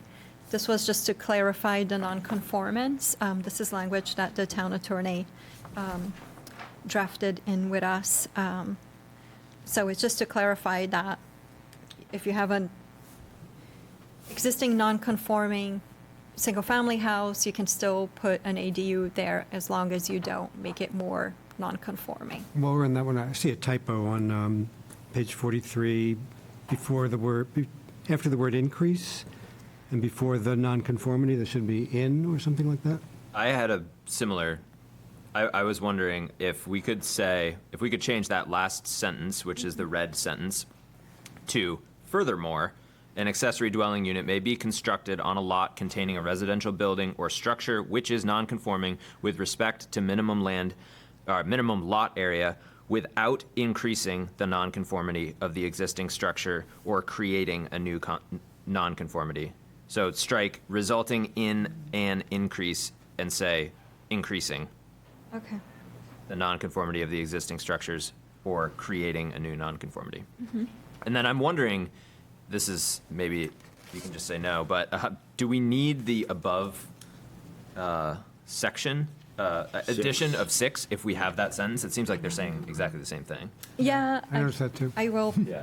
I will ask if we can Whatever, strike. it's not like, Seemed redundant. yeah, it's not a huge deal. but- Always reluctant to strike anything that, the town attorneys town put, but we attorneys, can Oh, just strike it. put another look into that. Thank you. There are no red marks until page 54. And all of those. So I had a really nitpicky one on page 45. Oh, shoot. Okay. Did I miss it? I'll There be is one- super yes. quick. It just says, except that the minimum land, I'm starting mid-sentence here, like one line down on page 45. Except the minimum land area per dwelling unit or mobile home space standard requirements shall not apply to the construction or placement of a single dwelling unit, comma, single mobile home, comma, or an accessory dwelling unit, comma, on such a lot of record. So it's just Yeah. It was a compound sentence. condensing, yeah, condensing the list, if you will. Anyway, moving on. Okay. This is the benefit of having you all watch draft language work through the process. No, So you it's can see how this works. Nothing. Actually, after going through the changes for this, there's a list of about 40 items to fix that you notice when you're working through, and some of them will be policy decisions down the road, such as that lots that transact, and other ones will be nitpicky things about things you pick up when you're Yep. doing this fine comb review here as best you can, because you always miss something. So at this point, we are sort of through, I think it's safe to say, the meat of the changes for this section, this first part. There are additional changes that we will talk about soon, but as we get into Article 4 of the zoning regulations, these are the district regulations, and basically, it's just a lot of pages with repeating. We're changing two-family to duplex, as we already talked about. We're changing, there's a couple other minor, but there's nothing of like capitalizing words or making capital words lowercase. It's stuff like that. Adding the definition of affordable housing developments, adding that as an allowed use. For, in zoning districts that allow multifamily. I Right. think when LD 2003, I think the intent was to allow the affordable housing density bonus in areas that were, allow multifamily, already allowed multifamily development, but that were, it was supposed to, I think the intent was supposed to be either on a growth zone for, towns that have growth zones and have, because a lot of towns in Maine don't have that, or in towns that have water and sewer, and I think the intent was to be public water and sewer, but I don't know. We figure out that there is, because they didn't specify that it needs to be like the public water and sewer, the way it's defined, there's a loophole that you could put your own water and sewer that is considered a public water and sewer by the way the state defines it, and voila, you don't need to be connected to the sewer, the Freeport Sewer District, so. That's why we added the affordable housing development to every single zoning district that allows multifamily to comply with that. On page 61, and we can go back to this when we get into the affordable housing development or section, which will be that new section, 536. So we could discuss that now, or we can discuss that after we discuss the ADU, which will be the other big lift. But this is, a note just to let you guys know that right now we added that affordable housing development subject to that new section 536. We added it under that site plan review and not under subdivision, and that's up for you to make that policy decision and decide on that and what the criteria would be. I mean, isn't that a sort of a broad comment that has nothing to do with LD 2003, that why does a single building have to go through both subdivision and site plan? Yeah, I never could figure out that. What? I never could figure that out. So, I mean, I wish we would just nationwide just say if it's a single building, it doesn't, it takes site plan, do it in all the, but you would have to, problem is there's probably some requirements in the subdivision ordinance that would have to then be moved into the site plan ordinance to make that work. Yeah, so this is something that we, I think, introduced maybe several months ago. And it's something that there's some interest in making this change. So in 2018, I believe, the state of Maine added a provision to the subdivision law of the state to allow municipalities to not require subdivision review and allow just site plan review in as long as it met certain standards. And like I said, they were just like the subdivision standards, but they're more like, they sort of match, but not exactly. I think our site plan review is mostly there. Caroline expressed concern that if we were to, remove and not have any strings attached, these multifamilies units, because Maine is like funny in this way that when I think about a subdivision, I usually think about somebody cutting a parcel of land into different lots, right? But in Maine, and in Freeport, we consider a subdivision if you were to put one building in one lot. If you put 3 units in that one building, that could trigger subdivision, or that would be considered.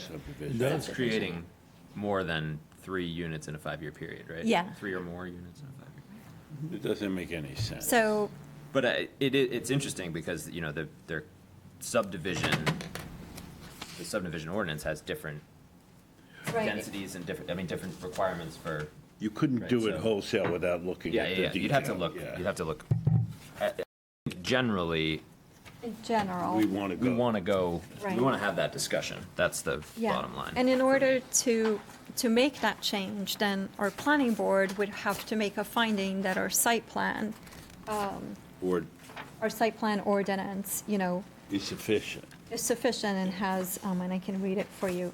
It has to include criteria regarding stormwater management, which we have, sewage disposal, which we have, water supply, which we have, vehicular access, and which may include criteria regarding other environmental effects, layout, scale, appearance, and safety.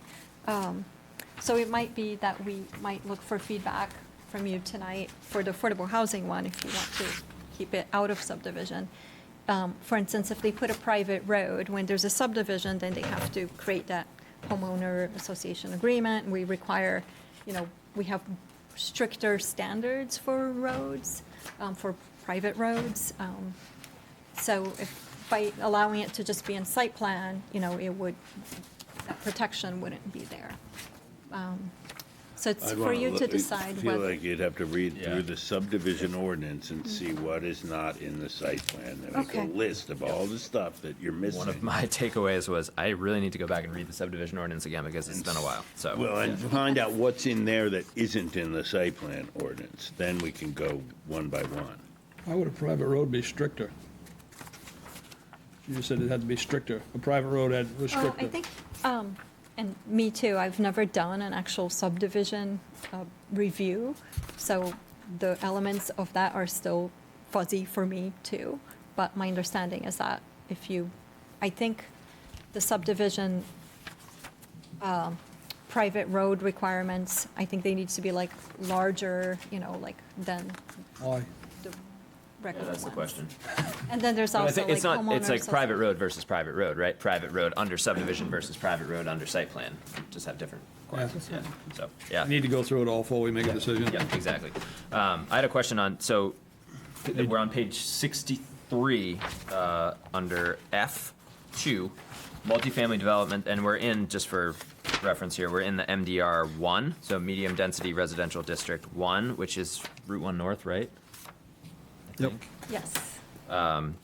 As opposed to the other medium density residential district. So the Sorry, did you say, can you go back to the page 60? page 63. Yep. So that's medium density residential 2, not A or B, and I'm, It's sorry, it's it's the end. the very Okay, last gotcha. thing on MDR one.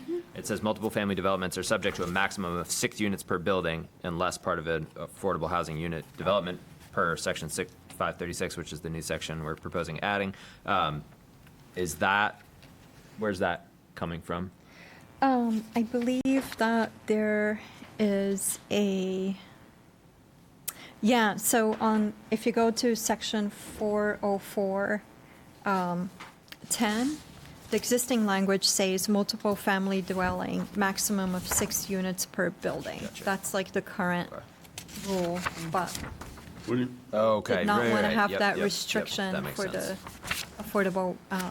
So you're taking it out and putting it in other standards. this is rather just- okay, sorry, that was not my best question ever. No, it is a good question. It's No, it makes perfect sense to that was take it out there. of the allowed uses where you shouldn't have a restriction and put the restriction in with the standards. That makes perfect Yeah. sense. I have a little Cleans it up, nitpick I on the added language on 63, where you use the word per. That's not the way, legal language would be, pursuant to or in accordance with, before the statutory reference, before section Oh, 536. so pursuant instead of that per? Pursuant to. yeah.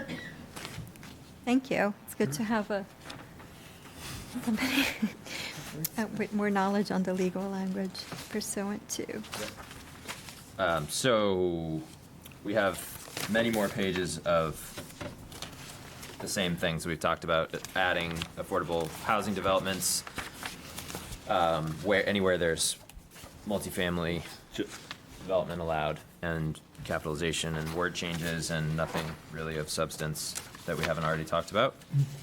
And page 75 would be my same comment, Yep. Cecilia. Yes, I'll have to check every single one of them, and that's a good. You can just do a search for per. Thank you. Yeah. For per. And then you'll find 6 units per building. That's right. You can leave those. Yep. Thank you, Wayne.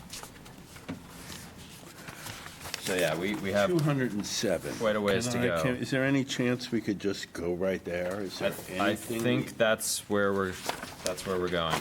Yep. It seems like a big skip, but there's really just a lot of. Yeah, we ended up printing the whole, Yep. deciding to, it would make more sense if people could look at everything together. I will point out that on section 514, which is our parking requirements. What that we- page?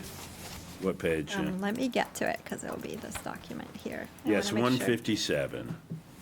Is that right? Oh, no, I want to make sure people can see it on the screen. that's why I had that folded. This is the new window, so this is not my laptop, so sometimes it takes me a little bit longer to get to the section I want to get here, because I'm not familiar with the scrolling of this Adobe. There we go, okay. So this is section 514, parking and loading. LD 2003, we cannot require additional, we cannot require more than, is it 1.5? Here, it's Yeah, 2 parking spaces per 3 units. for 3 units. If it's an affordable housing development, we cannot require more than 2 parking spaces for every 3 units, so 1.5 for each. And that is one that's straight from the state. Yeah, that is, we can't really do anything about that. Yep. So that, I just But a wanted to plug point for out that parking that was that. discussions. Yes, that will add to the parking Anytime you have discussions. thoughts on parking, definitely keep your eyes open for meetings, because that is an upcoming area of study. There is actually currently a parking study in town with the intent of cataloging the existing parking in the downtown district, assessing the current demand, projecting future demands, and trying to figure out how to structure parking over the next, I don't know, decade, so that we can promote development by not requiring developers or others to build too much parking, or lease or however obtain too much parking, but also so that we don't go, tip the balance too far the other way and run out of parking. So that is underway. I will say no more on that. So we are at this point, I think, on to section 532, formerly known as accessory apartments, and now to be known as accessory dwelling units. So this is that sort of obnoxious distinction I made earlier, and now we are talking about accessory dwelling units. So this is kind of one of those pillars of LD 2003, is regulating accessory dwelling units in slightly different ways. Now, Freeport already had this section 532, so we were sort of out in front, and I think the board has, in previous meetings, talked about some tweaks to make to the existing language as we also adopt the language and make it consistent with LD 2003. So that's what we're talking about here. Yeah, so that's page 207, for those of you on Zoom, or I have it up here on the screen. So like Sam said, Freeport was already ahead of LD 2003 because we already allowed accessory dwelling units, which is, for those of you that might be unfamiliar with that term, it's what oftentimes people call a granny flat or an in-law apartment, because it was the easiest part, I think, of LD 2003, because we already had one. It's the one that the planning board has been discussing in previous meetings to see how we can potentially make them a little bit easier for folks in Freeport. The AARP and the American Planning Association, have looked into, and they are heavily for accessory dwelling units because it helps a lot of people be able to age in place or have their children move with them, or create, an additional unit where they can, collect rent and help pay for property taxes or retire. So, commend the planning board to, wanting to go above and beyond what LD 2003 requires. So LD 2003 says that we must allow them everywhere where we allow housing, that we can't require an acres per unit, and we already did both of those things. We can't require any additional parking for ADUs, so that has, we're not addressing that on section 514, but we do address it here. And yeah, so if you want to dive into it, we have a couple of policy questions to look at, and this is heavily redlined, so I understand that it might take a little bit. Should we deal with your policy questions as they come up? which is essentially the same question that has already been flagged tonight, so, Yes. or at least related. So LD 2003 and our current ordinance says that, in order to be eligible for the ADU, it has to be a lot that just has one single-family home. We could go above and beyond. Some towns, like Portland, which was way behind us and only allowed them recently, they went full-fledged and said, we'll allow 2, right, ADUs. And, we could also allow existing duplexes to have an ADU, because under 2003 and under a current ordinance, if you have two single-family homes or a duplex, you wouldn't be able to add the ADU. So that's a policy question for the planning board to consider. It's more unusual throughout the country for people to allow more than one, because then I guess the whole purpose of the ADU is to create this, sort of like smaller scale, not necessarily go full-fledged multifamily in the neighborhoods, but sort of introduce a little bit more density to help alleviate, some people's needs without adding too much. And then we also already have the additional dwelling units, but then if you allowed more than one ADU, then the density, the acreage or the size of the lot wouldn't matter. I did provide very last minute document that I left one for each of you. There's a table because previously, this has to do with the size actually. It's on page 10 of the handout, and it has an example of some provisions that certain other cities and towns have. This is mostly have to do with size, but I'm remembering it because in some places you're allowed, you could have a provision where you allow more than one given a certain size of a parcel. We've been through this already, and I thought came to some consensus. Didn't we? Yeah, I thought So, we had. but and because that's you what's guys in here. didn't vote it, I wasn't like 100% on the. Yep. Okay. This is, these were available to the public as well, right? Yes, So, I For those of posted you them following online along, today. if you haven't found it They're yet. right there. It's page 10 of the handout that is on the table there, the one like this. Yeah, I mean, I just want, well, go ahead.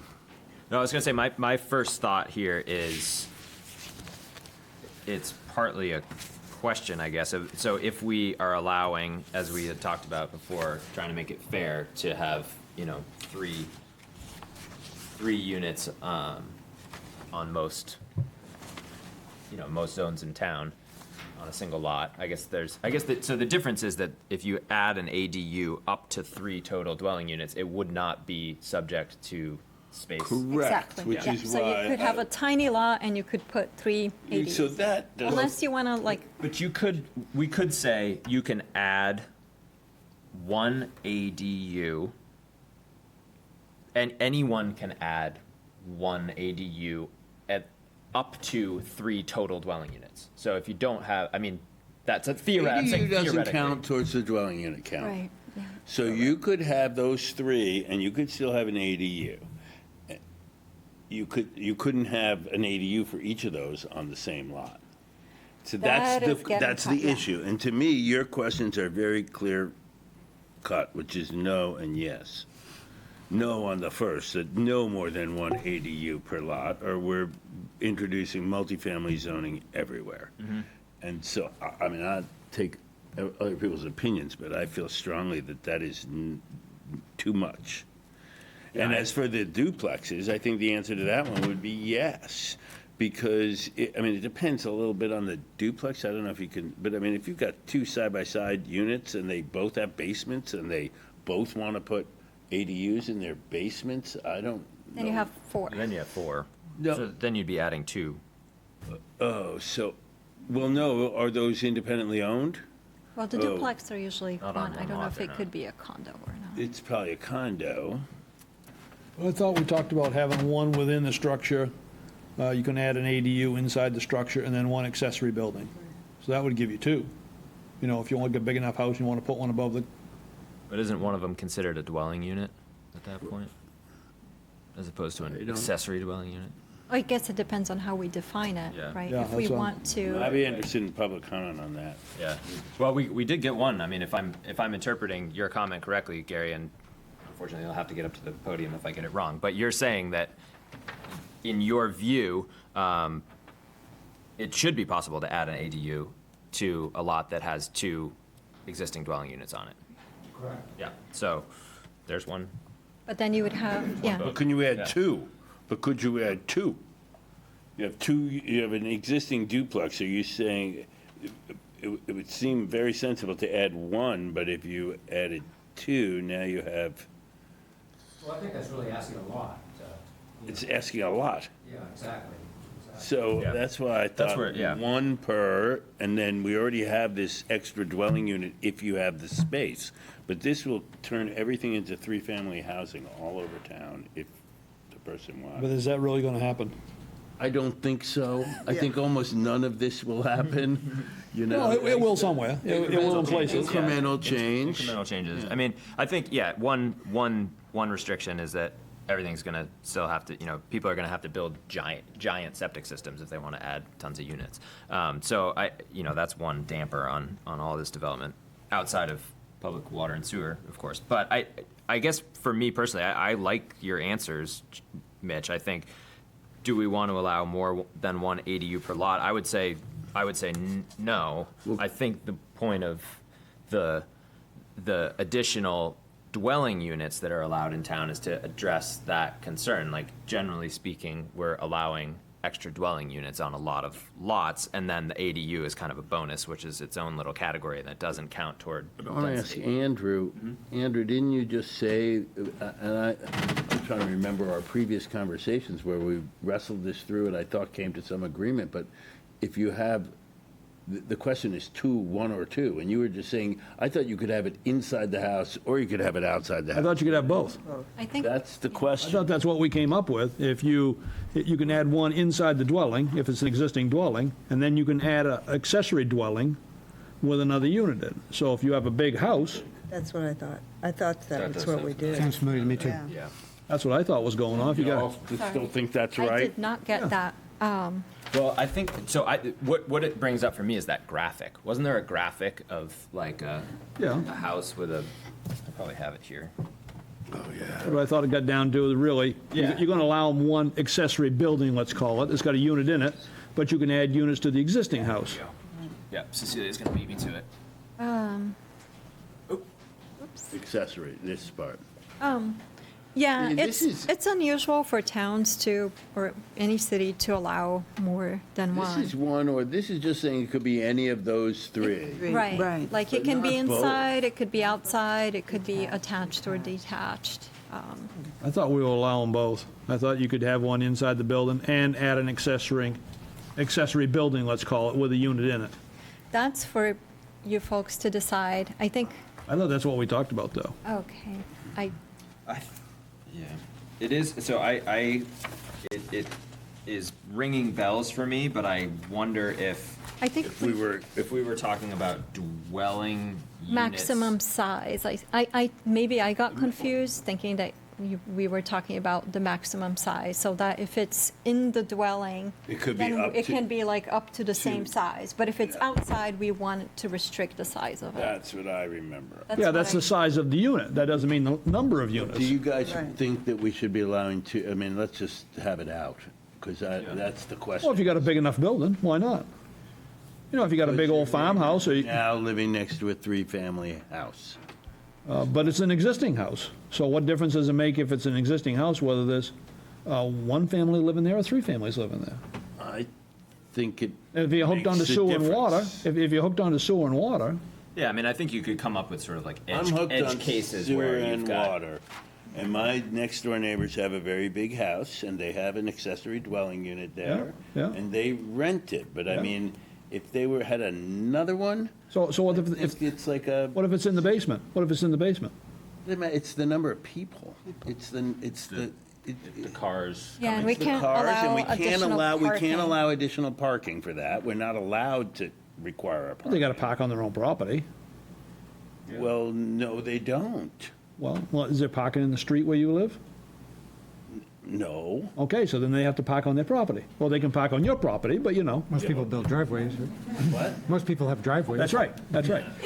My concern with the parking would be that in some zoning districts, we don't have a maximum impervious surface area too. So we'd want to, I'm flagging that for myself maybe, but we might want to revisit Yeah, I mean, that. it's, one thing that comes to mind for me is what, are there ways in which you could restrict a second ADU? I mean, you can't change because they don't count toward density, but could you say you can add a second ADU if it meets, I don't know, bigger setbacks or something like that? Yeah, but Then maybe you might as well just stick with the additional dwelling unit if you meet, if your lot size is big enough, then you can add up to Big enough, three. but the problem is that my neighbor's lot size isn't big enough. It's big enough for an ADU. Okay, that's fine, but so is his ADU actually in a separate building, or is it? It's over the garage. It's over the garage. I think it connects inside too. Yeah. Okay. But it doesn't matter. It's just a question of having three separate, I mean, it's up might to be. public comment. I just think we basically already have two-family zoning throughout Freeport. There is no single-family zoning anywhere in Freeport because of this ADU. But you're basically now saying that it's three-family zoning anywhere. That doesn't strike me as right. And I'm very pro all of this, all the growth, all the extra, Yeah, I but think we need some growth. We just discussed it was going to have to comply with sewer requirements. So, where you are, somebody's going to have to expand their sewer. Their septic, The that's septic system is correct. going to have to be expanded. So is that going to happen? I mean, how many people are going to go, throw another $20,000 or $30,000 to the septic system so they can add a unit? I'm just thinking of big old houses downtown somewhere, and somebody might want to put, a carriage house out back and one more in the house. I mean, if they're living there and rambling around the big old house, well. But generally, I mean, I I think get generally it would be possible to do that, right?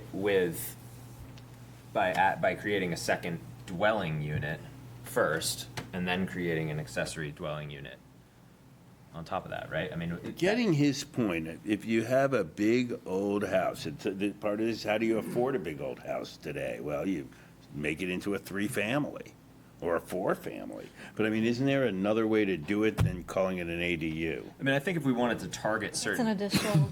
I mean, shouldn't some areas be allowed to be three-family? I think that's a good housing type that we're missing in right? town. Well, and I think one way to do that, for example, in the V1 district, and to take my own house because obviously I know it.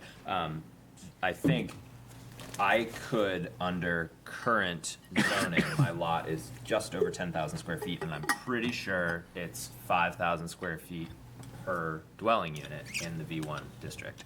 So I could create a second. Make your house a two-family I could house make my and house a then add two-family an house and ADU. then add an ADU. And my lot is non-conforming. It's tiny. It's barely a quarter acre. In fact, I don't even think it is a quarter acre. So I think that's the sort of, so to continue that one step further, I think if we wanted to promote that in more areas, if we wanted to promote additional density, then lowering the underlying density requirement would be a way to do that, and then more people would be able to build additional units. But I think I share Mitch's concern that to allow ADUs without any control on the underlying density is less of a. I mean, I wonder how other people in the community feel. No, I'm totally. not sure I'm right. We have a room relatively full of people here. Anybody have an opinion on that one? if Sorry, you can we press- do have to have you go to the podium. I know it's annoying. Sorry, it's just that folks, it's complicated. These hybrid meetings are like the hardest one because there's people, It's not because we don't want to forget people who are on Zoom. I believe I'm in V1. Am I? I think so. I'm in town. And I feel like if even reviewing what the zoning exists right now, I feel like there is already examples of like two-family dwellings of a older historic home that might have two-family already in it. So I think that just to review again what some of our zones are right now, because I feel like some of that's allowed. And I also remember a couple of years ago that I got a notification that maybe they're going to be increasing that. And again, I think I'm in V1. Yeah, so VC1, recently we lowered. And we have a historic district overlay Yeah, where I that's- am. Okay. A couple of them. Yes. Yes. Yeah, so VC1 is the district where we just got rid of it, so you can fit however many you can, given the size and other, parking constraints and setbacks and height and things like that. So I feel like there's already something existing already, so when we're talking about this, then We can increase density by, we If we could did allow that more in the people to right build more if we places. get the densities right in the right places. I agree with that, yeah. I'm just saying, I just know that there's historic buildings that have more than one family currently in them. Yes, so- absolutely, yeah. And then they could build one of your accessory units on the back right now. You could. You- You could. Okay. Yeah. If it's currently as this language is drafted is, and was currently our ordinance, how it's drafted right now and what LD 2003 says is that we only have to allow that ADU if it's a single-family home. If you already have a multifamily or a duplex, then we don't have to allow an extra ADU. And where would that be? And so did we allow it, or that's where the duplex is, right? That's the question. Yeah, that's the question. That duplex question. Yeah. Right, and we I have think, two questions here. Just to point out, potentially, if it, given that very recently, a few minutes ago, really, we decided that we wanted to be very consistent in our application of how many Right. units are allowed on a particular property, and it shouldn't relate to whether there were existing units. I think it's worth keeping that in mind as we consider ADUs too. Like, That's if right. you have an existing unit, just because you happen to buy a house, should that, impact whether or not you're allowed to add an ADU? Or should it just be the same everywhere, where you can, if you can have 2 dwelling units and then everybody gets an additional ADU, then that should be the rule, rather than if there's an existing. Well, it's just that the additional dwelling has to do with the size of the property, right? If you could meet that acreage to Yes. fit that Yep. other No, that's house. fair. Yeah, but if you have a two-family, you did meet that acreage. Or you're Yes, legally exactly. non-conforming. Or you're Or you legally wouldn't. non-conforming, because and then you could add one. The ADUs are different because that acreage does not apply to it. So it's the one, it's the card, with the, whatever you call it on the game. get the out of Monopoly- jail the get out of jail free, free yeah. card. I guess for me, I sort of do come down on this, I think, on the side of 1 ADU per lot, and then allowing on. Yes, on a Yes, two-family. yeah. And I think if there are, I think it's a comprehensive plan question. If we want to, as in a down the road question, if we want to massage the density in other districts in town, then we should absolutely be looking at that, particularly in growth areas. Yes, could you please, if you have a question, could you please go to? That's a simple one. So so the question is, where does that leave a two-family? And I think, and I'm speaking for myself here, so I would be careful to put it out to the board to hear others' opinions. But for me personally, I would say if there is an existing duplex or 2 existing single-family homes on a single lot, they would be allowed to add an ADU. 1 ADU. That's, Right. That's my. That strikes me as consistent and fair, middle ground. And so yeah, I've said enough. Other thoughts on that? I don't have strong feelings. I would have, being guided again by the housing crisis being the predominant reason we're doing all of this, I would have said allow more than 1 ADU. But I understand the reasons for being more conservative. I mean, that's a pretty relatively easy change too in the future. If it seems like we're not making enough of an impact with right. what we've done, Right. then And I think that is what we think, that none of this is really going to cause any tidal wave of any action whatsoever. So that's why I would go a little. and this is not the last public hearing on this either. So I think if a lot of people come out and say, hey, why, I could see the Why all argument going this? the other way too. Like, it wouldn't be that hard to repeal it if all of a Right. sudden everybody started getting, a million Wanting units. wanting the second one. Well, I was saying the other, like, if we allowed this, Oh, I was yeah. playing devil's advocate, but anyway, that's confusing. I shouldn't do So that. that question was, if you have 2 duplexes on a lot and they're under single ownership, you're allowed 1 ADU. no, Not 2 two. duplexes, that's 4 units. No, he means 2 duplex, meaning 1 duplex. 1 duplex, a two-family. 2-family.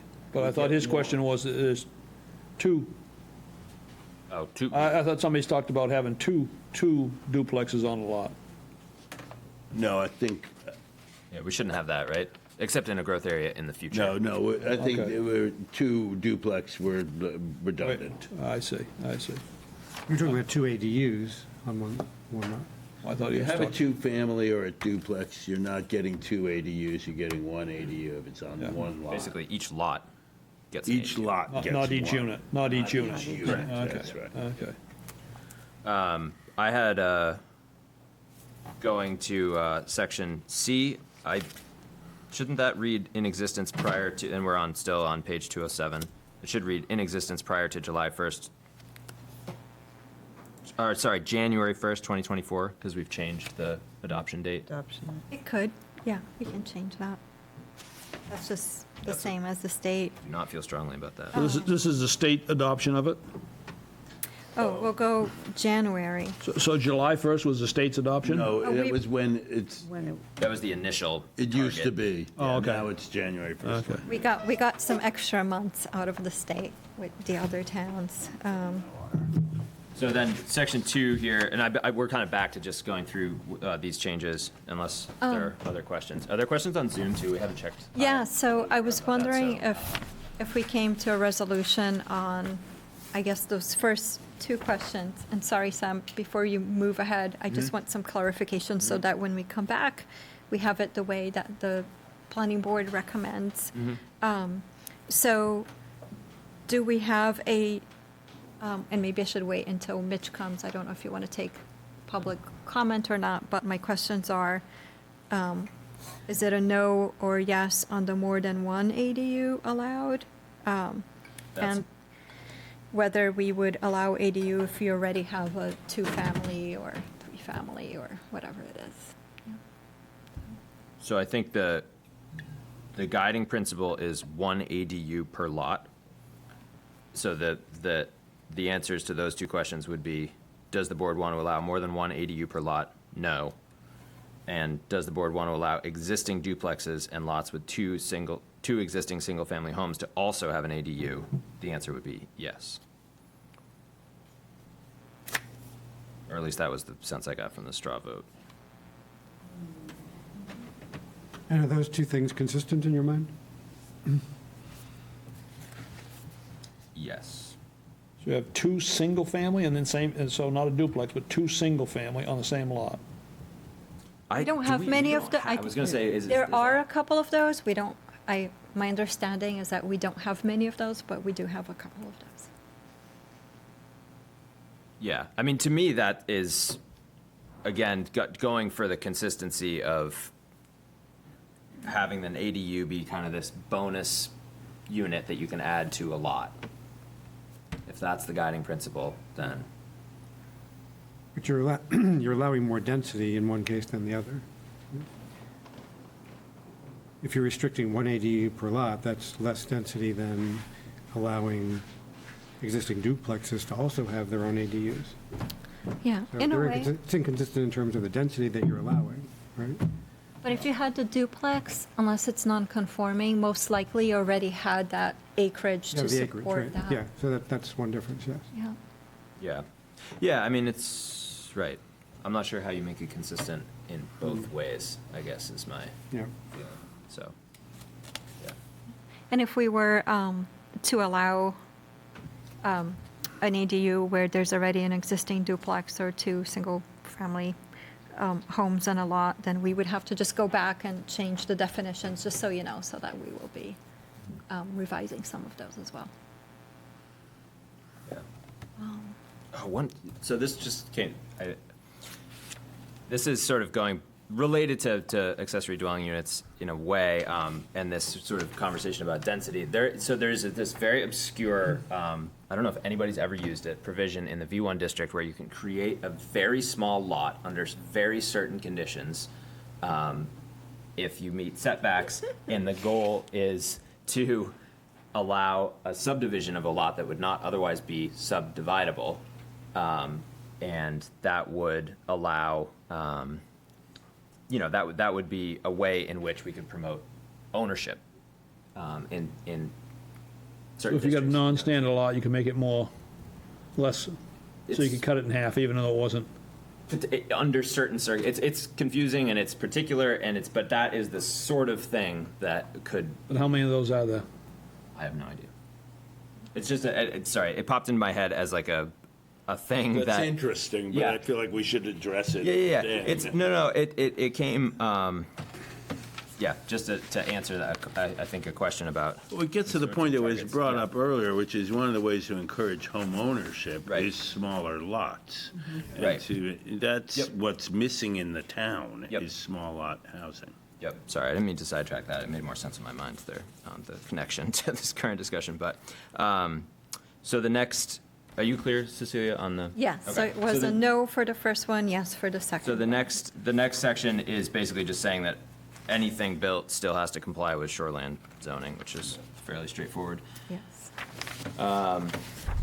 And then the next section, section 4, section 3 just has a little. Back here. This has the maximum allowable sizes. Yep, so section 4 talks about setbacks. Right. And that we must comply with minimum setback requirements for single-family dwelling units. If a detached accessory dwelling unit is built, it still needs to meet those setbacks. An accessory dwelling unit created by using space within an existing accessory structure must comply with minimum setback requirements for structures other than sheds identified in the zoning district. And accessory dwelling units that are within or attached to existing single-family dwellings are exempt from these minimum setback requirements. Is this all from the state? No, this is from the feedback that we got. Yep. Some of it is from the state. Just like- on C, if it's attached, when it says attached to an existing single-family dwelling, does that mean new construction, or does that mean it's an attachment of it? You shouldn't be able to build new construction that violates a setback requirement. Yes, I agree, and I think, And so I don't think that says the right thing. yeah, I think we'll revise that. That was, You see the problem? I think you mean, if the house is already there, it's okay to put that ADU inside, but you can't put the ADU where. right. Okay, I don't know okay, if we that can go language was, on. But B is confusing, because if we're trying to use accessory dwelling units created by using space within an existing accessory structure, so it's already there, pursuant to subsection 1C above, must comply with minimum setback requirements for structures other than sheds. So if it's already there, If it's a shed is allowed to be closer to No. the property line than a garage. said other than sheds. It's an existing accessory structure. right. So if you have like a garage or a barn, then that's existing. But we were just concerned, remember, I think we discussed this, that like if you have an existing garage, then it's okay that the setback is like less than, say, But the doesn't say family that. house. But doesn't say that. You'd go back to 1C, and, sorry, this was a No, lot it of actually edits by says that different you couldn't people. do it. That's right. That's what it says. It says you got to meet, but it's existing, and now you got to meet minimum ADU setbacks. created by using a space within an existing structure must comply. That's right. But what if it doesn't? It's an existing structure. Isn't that contradicted somewhere else? Because it says, if you go down a little bit, it says, wait, hold on. Yeah, that's there's not the right. section, the new section 5 has something, also Let's just stay addresses the on four- setbacks. Let's stay on 4A. It kind of matters if we have the. And we don't want to correct it later on. Let's correct it right here. It just makes no sense, the way you've written it. Well, I guess the question is if you have an existing house that doesn't conform. Well, this is an accessory Doesn't building. increase a non-conformity. That's right, of course not. Why would it matter? That's Or a right. garage or a barn. But it's existing.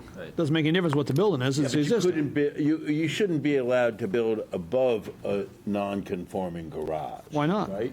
Why not? That's what it says here. Accessory dwelling units created by using space within an existing accessory structure pursuant to blah, blah, blah. The setback requirement, the setback's going to be there because you're not changing the building. That's right. I mean, the building's existing, and you're gonna use the space within the building to create an accessory dwelling unit.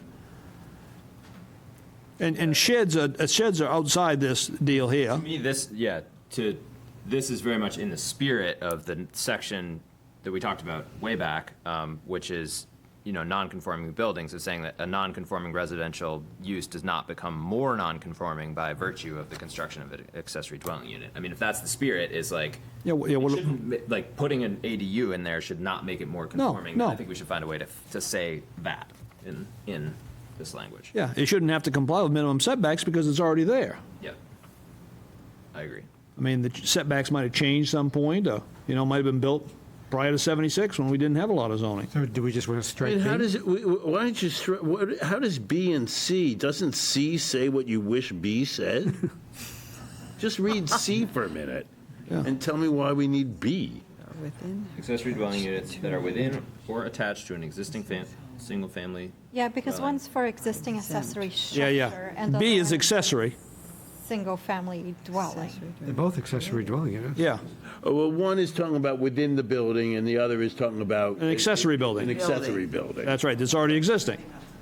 But, so the question then is, so it seems like everybody's fine with C, right? Because accessory dwelling units that are within or attached are exempt, so that everything's good there, right? Yeah. So I would remove the word or attached, are within an existing, because attached to implies you've just added something. Yeah. Well, but the one's within and one's without. But if it's I mean, like my house, we have a but attached barn that is attached, but not within. But then it's an existing accessory structure? Yeah, but I don't know. It's way into the weeds. Well, either that, or you got to add accessory structure to C and just do away with B. That's what I think. I was going to propose we just remove B. Within or attached to an existing single-family dwelling or a structure, or an existing structure. Yeah. All right, sorry, that took. And then you get rid of B, good and it's suggestion. all good. Yeah, so because the spirit is, if it was there already, it's okay. You can use it. You can use it. Right. So. All right, So we want to strike that. So strike B. Right. And say existing accessory dwelling units that are within or attached to an existing single-family dwelling or. Or existing Accessory structure. But then we want to make sure that people don't say that they can put one on the shed that's right next to the property line. But it says other than sheds. Yeah, or existing, so it should say, or existing accessory structures other than sheds, right. Okay. And the size restrictions are what we already discussed, which are significantly larger than they were and larger than the state requires. Is The that state correct? requires a minimum size. And our size is bigger than that minimum size now. Because we talked about. We have the same minimum. Yeah, the state Oh, just no, says you not the can't- minimum, yeah, I'm sorry, it's maximum. Okay. So the language I have drafted here is just a suggestion. So I have, 75% of the principal single-family dwelling, or 1,000 square feet of whichever is less. Right. But then if it's built into an existing single-family dwelling or through a existing accessory structure, then it's not subject to that maximum floor area requirement. So my question, I'm good with all of that. My question is, has been in existence for at least 5 years from the date of the permit application, or January 1st, 2024, or some other date that I'm not thinking about? So so for example, if somebody 5 years from now builds a house, and then more than 5 years after that wants to go and add an ADU, are they no longer subject to the maximum gross floor area requirements, or are they still subject to them because the date is, no, I guess that wouldn't work. Why does When you this, have your certificate of occupancy, but we can maybe clarify that, or is that even something that you why want? is it even here? Yeah, So we this may- is here to make sure, I think it was suggested maybe at our last meeting. So it was kind of like to avoid people coming in and building like a large home with the intent of just putting an ADU later on, but it What's the doesn't need to. problem with that? There might not be no problem with it. It's An really- ADU constructed within or within is not subject to the maximum gross I mean, if that's how you want to use your floor ADU, area that requirement seems like if the single family. But, yeah. But then you could build, say, No, a 5,000 square foot house and then have a 2,500 square foot Right. ADU if you come in with the permit for both at the same time. Yeah. So I don't know if you want to avoid that. So,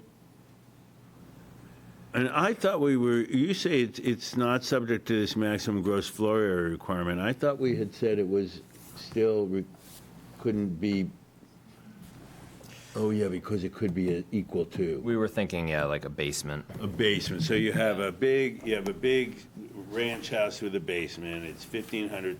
What if we- Square foot house, you have a 2,000 square foot basement. What if we constrained it to the footprint of the house? To the footprint of the house, yeah, but the point, Yeah. oh, right, so it's a single floor. But then, I mean, you still Well, run into that's the situation okay. of, Why do you care how many floors? Well, the issue that they're trying to avoid is that you build a 7,000 square foot house just so that you can now have a two-family house with two 3,500 square foot units. that doesn't have to meet. And you're density. calling the 3,500 square foot unit an ADU. Because we said there's no maximum in that condition. So you've built a two-family house there.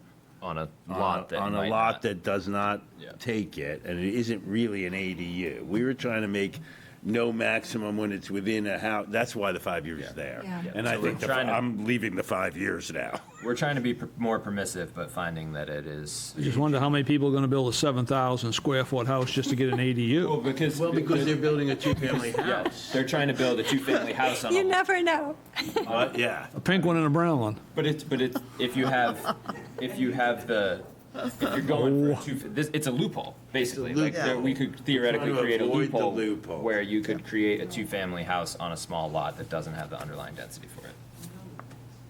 Okay. No, don't do that. Yeah. No loopholes. Yeah. Well, then that's why the 5 years. So for at least 5 years, So in 5 years, he can build another 3,500 square feet? if he sits on the 7,000 square foot house for 5 years, then he can subdivide it into a Congratulations. two-family of two 3,500s. That's it. Yeah, I think. Wait, hold on. So for the suggestion was to limit the size of the ADU. Sorry, I'm trying to get you on the record.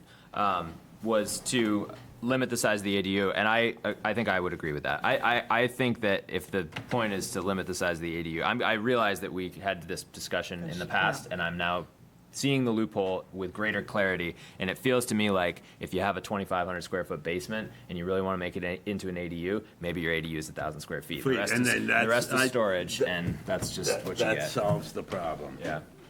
So. So I have a question about C. I thought we were going to allow 2 bedrooms, 1 bedroom or 2 bedroom in these ADUs. We got to finish this one first. Sorry, We're Andrew. coming right up there. We do have a couple of. He's got a question, I Is think. that Joyce? I can't see that far. Yeah, it's still me. And I was moving on to the bedroom and the size. 1,000 square feet is plenty big to still allow 2 bedrooms. That's right. My mother's place down in Arizona is 980 square feet, and it's a 2-bedroom, 2-bath with plenty of room for a family. But I think that that's an area that we really need to look at, because as a rental, that's missing, and that level of rental is missing in our community. And I think of the young clamor who had to move out of Freeport because he had no place for his family to stay here, and he lost his clam license, et cetera, et cetera. So I think we need to go 2-bedroom, but I don't think we need to increase the size any more than 1,000. You're right. Thanks, Joyce. This whole thing is getting very... Can you identify yourself? Sorry. Josh Praver, I live out on Lunt Road. This whole thing's getting very sloppy, and you talk at one point about the purpose of the ADU is so people can live in place that make it more affordable, but when it grows to such a level, it's just... We It's- got there because we were thinking about a basement and the size of the house, but I think, I think we've all just. we've come back to I think where we you all are. just came to where you were, which Yeah. is call it 1,000 feet, stop there, Yep. and It's- then it's it's plenty. easy. Yeah, and I think, I Strike mean, out the this came- 75%. Yeah, this is how this process works, and I think we are, because we have heard so often, and I know we're not the only board who hears this, but we hear very often that, we send out a public notice hearing, and everybody says, wait a second, you guys have been talking about this for a long time, how are we just hearing about this? And it's a fair point. The communication with people in the town has always been a sticking point, so we really wanted to get the word out about this, and then the end result is that you guys get to be here offering comments and watching this process, which is sometimes messy. Sausage making. Yeah, sometimes messy. I just, my point, I think the 1,000 is plenty. The one thing that I would say is, what about 2 bedrooms? Now you're, by doing the 1 bedroom, you're not allowing the small family to Yeah. benefit, and that was the whole point. The service worker with small family, whatever. I mean, that's the whole, Otherwise, it becomes a Yeah. short-term rental. So sorry, I want to, Gary, are you all set? Yeah. Yeah, okay. Gary, do you have? Yeah, maybe you could consider an exception for an existing structure. I'm in the unfortunate circumstance of my building that I would use as an ADU is 1,008 square feet. So I wonder if there's some reasonable thing there. Or if you were to, I don't know, if you were to set that as a rule, I could probably go to appeals and Right. get it through. Right. But I just wanted to. Just put a curtain up over the. 8 feet. Closet. Get a different measuring tape. Yeah. Metric, something around it. I didn't see that, 8 Square feet. meter is 9 square feet, so. So am I hearing that we are just going to say 1,000 square feet? Or That's it. 75%, whichever's less. I think. Well, I'm the problem prepared with to say this, 1,010. You think so? There we go. Let's make it No, I 1,010. was saying 1,010 square feet. Oh, yeah. 1,100, make it easy. Yeah. Oh. Well, the mean, next guy's going to have 1102. Yeah, well, that's too bad, he's not here. That's right. Right, that's So we your would- prize for showing up to the public process, right? so for fine me with to that. come back here with the next draft, so we would say 75% of the No. living area of the, what if you No. have a duplex? It's 1,000 feet. Okay, just 1,000. Max 1,000 feet. and so- Wait, can I just remind us though of how we got there? Because I think the intent was if you have a small house that is an existing house, that the intent was that accessory dwelling units, because they have these special characteristics, they don't contribute to, or that they, the underlying density is not used as a calculation. They're meant to be an accessory. So if you have, say, an in-town house that's existing, that's 900 square feet, the idea is that the accessory use should be accessory and should not be the same size Oh, it's as the still same. 75%. It's 1,000 square feet. Whichever's Or less. 75%, whichever is less. Yeah, so if you have a small, if you have a small lot Chip. with an existing very small house, then 75%, so to use the 1,000 square foot example, because it's easy math, right? You can then, so if you have an existing 1,000 square foot house on a small lot, you could add a 750 square foot ADU. To me, it still makes pretty good sense to leave it that way. It's probably just my ego, because I think I came up with it. But. Fine. Can we vote for 1,100 square feet? I'm okay with it. I'm down there. Showing up Okay. always counts. Showing up. 1,100. Yeah, and so to move on, unless there are other comments on specifically on that, but to move on to the bedroom one and to put my cards on the table, I think if we just struck the bedrooms entirely, I feel like that's because the building code has, there are regulations about how big a room can be. There are ceiling height regulations. So we're not going to get 1,000 square feet that's divided into little. You could get a 3-bedroom in 1,100 feet for sure. You could, but you'd also have to build a 3-bedroom septic then. That's right. And so you'd have to, I think there are other, if permissibility and and sort of meeting more housing needs in town is the goal. I struggle to, and we can't allow more parking anyway. We can't, we have these other restrictions. So to me, just striking the bedroom restriction is, You're going to strike C completely. yeah, Good. that's me. Happy to hear. Sounds good to me. 209. 209. Just scrolling down a little bit here. 209C. Oh, we were on the same page, sorry. It was Yeah, just this 209. section Yeah, I here. think, sure, you could put 3 bedrooms in a 1,000 square feet, but you'd Who's- probably be better who- off with a Murphy bed anyway, and That's right. Who's gonna do it? Be regulated, and you Who's going to do it? That's Oh, right. that's true. We shouldn't Yeah. overextend our. Yeah, we're not saying how many people can be in there anyway. Right, so. Let them figure it out. No, all right. Is the two-bedroom in either case in the development area or not? If we strike the bedroom requirement, it basically means as long as you meet the size requirements, so 75% or 1,000 square feet, whichever is less, then you can build what you want. Sorry, 1,100. 1,100. Yeah, 75% or 1,100, whichever is less. Okay. What else is here that we gotta talk about? Additional Now, parking. We done with that page? Is there more, the rest of that page is, So the other thing to point out on this page is that, no additional parking. yeah, we kind of struck out some of that, the owner occupancy requirement. Yeah. Per the suggestion at the last Just worth repeating meeting. for public, but I think we figured out we sort of had to. We don't have to. Well, I mean, we had to, by Practically. good sense. That's we right. had to. So the issue is that the original, as currently defined, that ADU it must be one, either the ADU or the primary residence must be owner occupied. That's the section And the 7. problem with that, I mean, that's nice about that, you can see why, but the problem is, what happens if, somebody has to move away, and then they have to Sell. sell.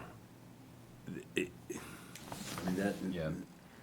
we sort of figured out it was gonna I be think hard to enforce as well. is hard The to enforcement enforce. issue is Enforcement. based on the feedback that we got from our codes enforcement officers. It's essentially an unenforceable mandate, and so in the interest of And you do have. those off the books. Yeah, and you do have places like Portland actually requires, I don't know if they still have that, but some towns will require that you put like a deed, put that in your deed, but then it will prevent a lot of people from wanting to even build one, because then at this point you might feel compelled to hire a lawyer, and it just gets more convoluted, and it might affect peop- people's ability to get a loan to build one from a bank if there's strings aside like that, but. We have you very well trained.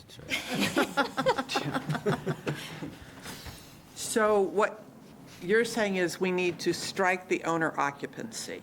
That's the proposal. We've been toying with striking it. And on two fronts. One is that it's not enforceable. And the other is, in many cases, you may have the owner living in the ADU. They're staying in their place because they're renting their house. And then So they're still on the property then? they're still on the property in that case. Right. So then the minute they decide to move, I guess they have to sell at that point. And you either sell it with the other people renting and they continue to rent it from the new owners, or they have to move. So what if they go to Florida for the winter? You're not moving, then you're snowbirding. But what if you leave for a job for a couple of years? and My you- worry is that you're going to have people that are creating more of these just for rental properties. Right. Yeah, that's. And I'm not sure that that's what we were trying to do when we No, it's- initially set up Nice thing about this. the ADU, if it's owner occupied, is it's controlled. Yeah. But And you could have a duplex and not control it with owner occupancy, right? You could have a two-family unit, and you could rent both of them too. Sure, but that's in a place where two families allowed. That's what, it kind of gets to You're the, allowing this anywhere. You're allowing this next door to This is your me. next door neighbor. Yeah. Or anybody. yeah, I mean, You're creating rental properties is what you're doing. Total rental properties Still have with the no enforcement control, problem. which is one of the reasons why we set up, which is one of the reasons why we set up the short-term rental ordinance, is because we had rental properties out there with nobody overseeing and nobody controlling what's going on, et I mean, it cetera, is et like, cetera. the extreme case is what New York City just did, right? I mean, just like a couple weeks ago, or maybe it comes into effect very soon, where it's a de facto ban on short-term rentals, right? By mandating, I mean, they went way further than that. They went way said, further. Not only do you have to own the place, you have to be physically in it. While you're renting it out on a short-term basis. So, Yeah. I mean, I guess it remains to be seen So, whether that's and as far as tested in court. enforcement goes, I mean, it's a tool that can be used if there is a problem at that location. The neighbors come and complain and say nobody's watching No, and that's a- they don't live here, and then It's not something that we're going to have the police force go door to door and say, do you have an ADU, blah, blah, blah, but it's, yeah. Yeah, I think that's a point that's well taken. But I guess my question back would be, if it's meant to be a tool for enforcement, is there a better tool for enforcement that we could use that, because if we know from the feedback that we get from our code enforcement officer that it's very difficult to enforce that, then we're kind of leaving it in there as like a handshake, like we're not going to enforce this unless it's a problem. And to me, having a regulation that is sort of like an implicit,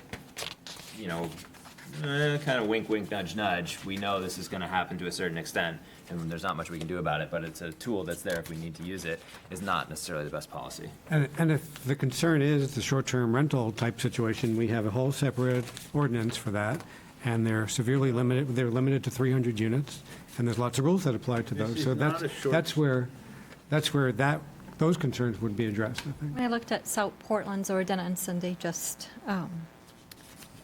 recently, but not in the last month, who knows, we are all changing our ordinances, so they do prohibit ADUs from being used as short-term rentals because of that concern, but that's the strengths that they attach to address that concern.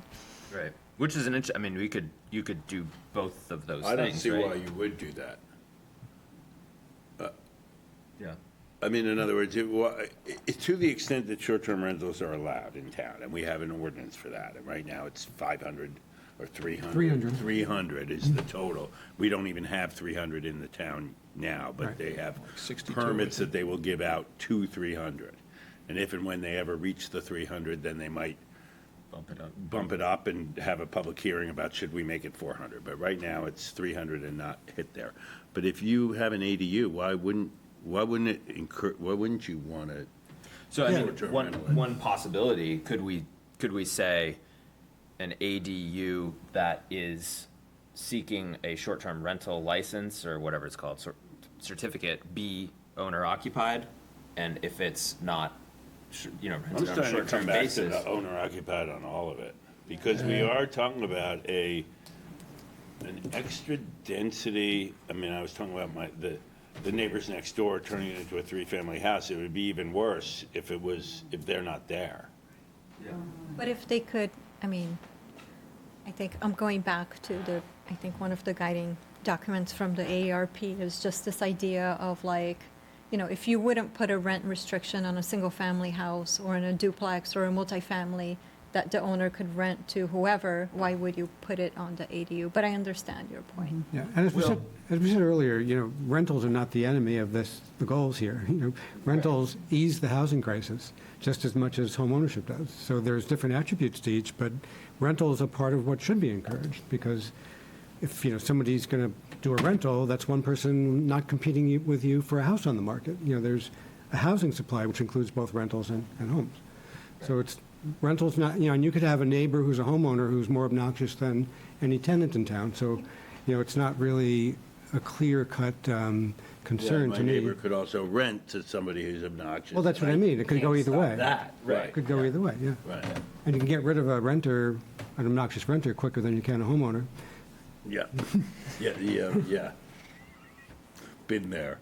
My name's Deb Smith, and I think they've done some studies, and one of the things that I've read is that if you create a bunch of these ADUs, or whatever, and you don't require owner occupancy, you have a lot of, and you've given them all sorts of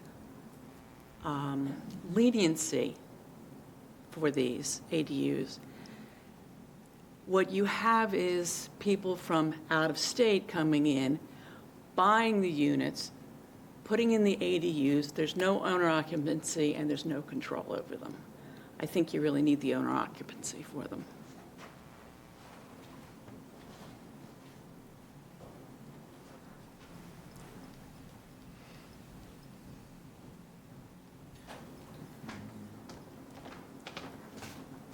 I recently finished an ADU in Saco. I built it for a friend of mine.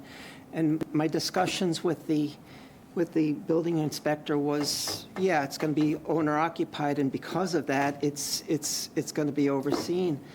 That was the reason that it didn't need certain fire,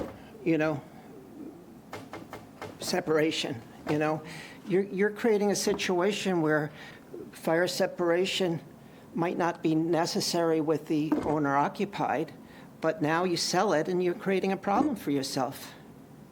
It has to be one way or the other. Can't,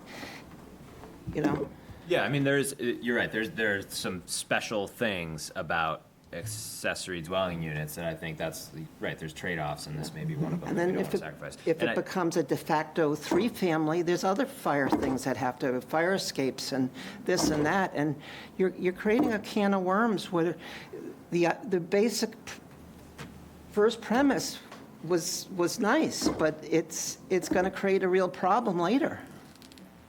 Well, all building codes have to be met. There's nothing in the zoning ordinance that supersedes the building codes. In the case of the ADU, you don't always have to meet some of these. It's You don't considered. need fire separation, it's true. Right, there's a higher standard for a. A duplex has many more standards. Then that's correct. Right, you don't, like, for an accessory dwelling unit, you don't necessarily need separate electrical metering, and there's a lot of, there are differences. I think we answered the question. Yeah, it does seem, I mean, I think for me, the question still comes back to enforceability and sort of, what happens down the line. But I guess it's, you sell it, and, or if and when a unit changes hands, then the new owners just have to make the same choice that you have to make, right? Or if you want to go live out of town, you can rent your house, but you can't rent both. Then you have a vacant unit. You have a vacant unit, that's right. Or your renter gets a sweet, party pad. Party pad? Doesn't have to They stay can use vacant. it, right, your renter can use it as a guest place. Right, I mean, which I guess that's a personal decision too, you just leave the It's a door locked. short-term I mean, but, rental. Yeah. Oh, short-term rental, right? Yeah. Probably. Yeah, you can rent it out All right. and then just be. There's people on Zoom, I don't know if you want to What is the renter? see if they have any comments. We're going to We're go, dwindling down. are we down to, are we on 536 yet? Is there more on this? Lease, I guess, between We, I think it's unenforceable. Yeah, we struck down some of the preserving of the single-family appearance, architectural style, and character of the original structure. This was per our discussion at the last meeting. If you are in design review, you are going to have to meet design review. If you're not in design review, then, the code officer is not going to be looking for, yeah, I think that, for me, that's kind of like who's looking at this, given that it's not like don't go through site plan review to build them. But there'd So I be just no wanted to design point that out. review anyway to prove, there'd be no checkpoint Right, to do exactly. that. That's right. It's kind of, Silly. Okay, so are we, Where are we? I think, yeah, I mean, I think it's still, I'm not sure that we're done with the owner occupied. Yeah, I just don't know how you enforce it. I don't know how you regulate it, I don't know how you enforce it. Yeah. I thought we achieved consensus on that last time. Last time we achieved consensus on removing it. Yeah. And this time it seems like the tide has Well, at least somewhat swung back toward leaving it there. But I just don't see how you enforce it, so I'm really not, I think it just, I don't know how many people are gonna do this, yep. so I just don't think it's a problem. If it's not, if I come up from out of state and I buy a house and I wanna have an ADU there, so there'll be somebody living there, and I can come and use my house, does that mean I'm not an owner occupier because I'm living in Massachusetts or New Hampshire and I come over for the summer? Hey, you know, I mean, how do you regulate? And so if I rent the house to the guy and the ADU is empty, can the guy rent in the house, can he rent the ADU? Can he rent that out? Like sublet it, you mean? Sublet the ADU? You know, how do you run this show? You know, I mean, who's going to be down there policing it? I mean, and do we want to create that situation where people have to police it? Right, I think there's a certain risk to the town too of somebody wants to call, you know, say I should be allowed to do this, you know. You end up with another problem, a single-family house, no ADU. Am I allowed to rent it? Why can't I? Of course you are. You Of are. course you are. You are. You are, but if you start to say you can't rent it here, then you gotta say you can't rent it there. Or This is what we're. Yeah, this is how we came, I think, And to originally. Joyce's point, I mean, you have a noxious neighbor, you still have laws to complain about their noxious behavior. Yes, so they would be addressed on You through could that. still call the police. And we have a short-term rental issue. I mean, we have a short-term rental ordinance, so that covers them turning it into a party house. I think to kind of move this along tonight, having heard, I think, some valuable feedback from the public, I think what would be useful for me personally is to have Nick weigh in and say, or I have think the Nick said attorneys. to cross it out because it's non-enforceable. It's not enforceable. What Was about his suggestion. would the attorneys have any sense of like, is there legal risk involved in either way? I mean, I don't know. I can't remember right now what the. I can't imagine there would be, but, I mean, we can't solve every hypothetical problem. If problems develop, we could always revisit this stuff, but Yep. I think we're getting far along in the hypothetical here. Yes. No, I would certainly agree with that. But I think are there still the votes to leave it in? I guess is really the question. Well, my vote is to remove it. Sorry, that's what I mean. Yeah. Leave it as it's written here. Yeah. That's right, that's right. Yeah. So. Which we all agree to. Yeah. Yeah. Well, Oh, it that's sounds nice. like there are the votes. So. Yeah. Yeah. I don't think the tide has changed. I think maybe there's a little bit. There's a little bit more of concern than we moving, heard yeah. last time, but. Right, yeah. The tide is still there. No, it definitely makes me take pause and think about it. I think I do still come down on the unenforceability. We are on of page it, but- 220. Yes. Sam, can I ask one question? So if you, I'm just thinking of the Grammy apartments or like some apartments or these auxiliary units have their children in them. Yep, that's what we're talking about. And currently, as those that exist, I'm thinking one in particular, they're not allowed to rent. I mean, they need to be owner occupied to Yeah, that's- to rent that. One So- of the two has to be owner occupied. Right, so if you take it out of this, what happens to the people that currently have? It would go out all over the town. Okay. Every one of It would be those. equally applied. They could then rent both, the primary Okay. and the Just was wondering if they- auxiliary. okay. That's what would happen. Thank you. I'm not sure. I think the votes are here without my opinion. All right, what do we? That's the consensus on the board is to remove it. We're not taking. As part of this draft. There's no action that will be taken tonight. We're though. not taking action tonight, so there will still be a public hearing at the point that this is submitted. What are we but I taking out? think you're seeing. Owner occupied. We're taking out what I heard is Because they that put it in? It was in No, there? no, we're leaving it as We're is. leaving it. Oh, okay, crossed out. okay, yeah. it removes the owner occupancy requirement. And everything we do is our recommendation to the town council, and they get the final word. There's a public hearing too when they go through, So, but not notification. So keep your eye on those agendas. All right, so unfortunately, we For the still do top. have a big pillar of this LD 2003 ahead of us tonight. Assuming that people will want to keep My question is how much of any of this is up to us? Because I would like to limit our discussion to that.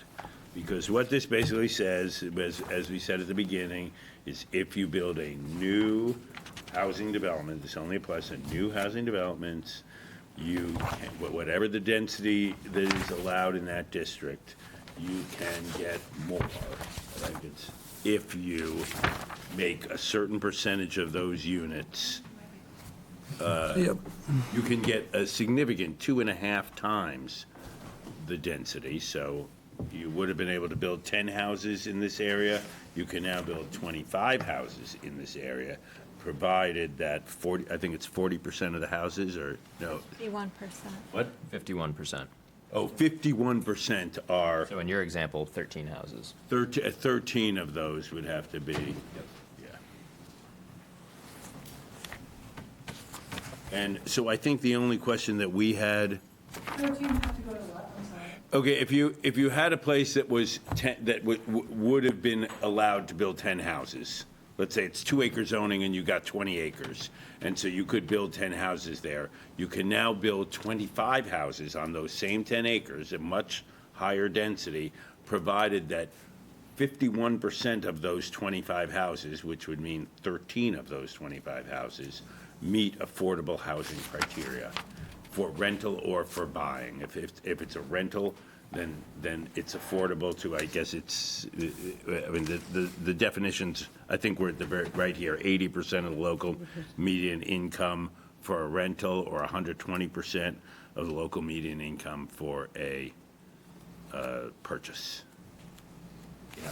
I mean, I think, Cecilia, correct me if I'm wrong, most of the decisions, I mean, there's a couple decisions that you. There's a couple of decisions, yeah. But generally speaking, if we really want to impact the implementation of this, it wouldn't be in this language. It would be by removing multifamily housing from certain zones in town as an allowed use, or really, I don't know, Right, if dramatically you wanted changing the to- underlying density, which probably wouldn't make sense, but. Create a blockade to affordable housing development. In certain districts, you could remove multifamily, but then you would be creating a bunch of non-conforming properties. But I think the only part that I feel would be very important is to make sure that you would be, in spirit with the comprehensive plan. Right now, most of our zoning districts that allow multifamily are in the growth areas, and I can float a map if that's So what I helpful. said was slightly wrong, because this is only for multifamily, right? Right. Yes, the Only affordable for housing multifamily. bonus only applies for districts that already allow multifamily. So those duplexes that they're building in North Freeport, they couldn't suddenly build, where they're building the 80, they couldn't suddenly build 200 there. Yeah, they could. Oh, because that's considered multifamily? Yeah, because MDA, MDB is, multifamily is allowed. Oh, multifamily allowed. Yeah, and I it's got also you. in a growth district. Okay, so what are our decisions here? What can we do or not do? Yeah, so, we The- can get down to the easiest parts first, and then we can get back to the Okay. subdivision site plan. So I think the first policy decision that that we're looking for guidance for is, and we're just asking, is if the planning board wants to require that the percentage of affordable units be higher than 51%. So the state says, over half of them have to be affordable. You could say, no, we want 60 or we want 100%. It might create situations where some people would be like, well, I can't afford to develop those. It would be counterproductive. It would be counterproductive. I agree. I think we want to give understanding that it's doing something important, leaving the rest up to developers to Okay. make the decisions about how to finance those. If you want to encourage it, Right. this is not the, it would not be the way. Right. Okay, thank you. And then on page 222, when we get into What was the, on 220? Oh, that's Oh, I got it, yeah, okay. so on page 222, there's the parking requirements where, we explained that you could only require two We have off-street no parkings say for in every that, three. right? But the only policy question you have a say is, do you want to round up or down, or do you care if it's round up or down? So that It's not would, like a huge impact, but it might But just we be have the half a right to parking lot. decide whether it's rounded up or rounded down? My understanding is yes. I could be incorrect, but does that mean we could require 3 spaces for every 3 units? no, no, I mean, no. I just mean wha- like if you get to that half. Oh, it's only the rounding. So that would take us to what? 3, if you have 3 spaces, if you have 3 units, you can only require, if you have 5 units. yeah. If you If get you an have 3 uneven units, number. you can only require 2 spaces. Yes. If you have 4 units. If you have or 5 units, you end up with a fractional parking space, right? So like if you have 4 units, you would be required to build 1 and Something. a third, right? Yeah. 1 and a Right, this third is parking spaces. So then probably not a would big we require? I mean, I know Why do mine. you buy the third of a car? Right. Well, that's the question: is do we round down and say you only have to build 2? My example was wrong. Sorry. If you have 3 units, 4 units, like do you only require 2 parking spaces, or because the calculation technically is like 2 point something, do you then round up and require 3? I just don't understand how you have a unit without a car space, that's all. Too little. So maybe round up. So round up seems to be the. I mean, I think you round up. You just- We can't require 1 per unit? No, no. Not for this specific, that's not a if word. they're building a affordable full- housing development, yeah. So if the permitting and the process for this development goes through this specific section, So this is state boilerplate here. yeah, basically, Right. yep. So all we can do is round up if we want more. Correct. All right. So we might as well round up. Oh, yeah, of course.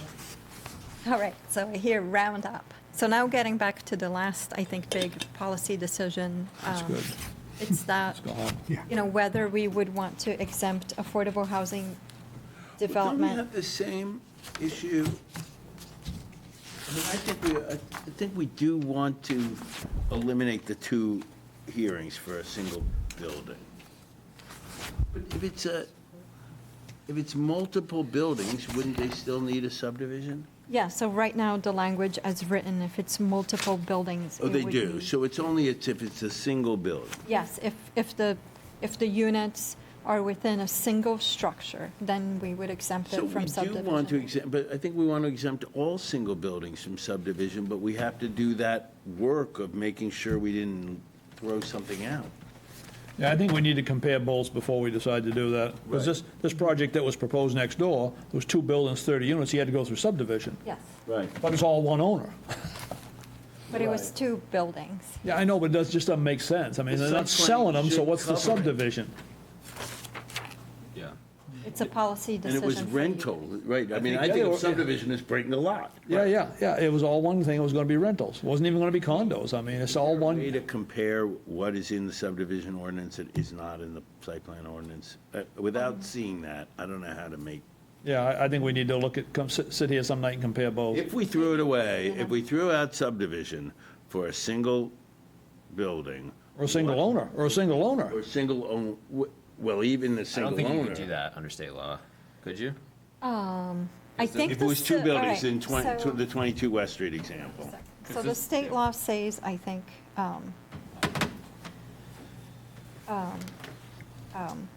a division of a new or existing structure into 3 or more dwellings.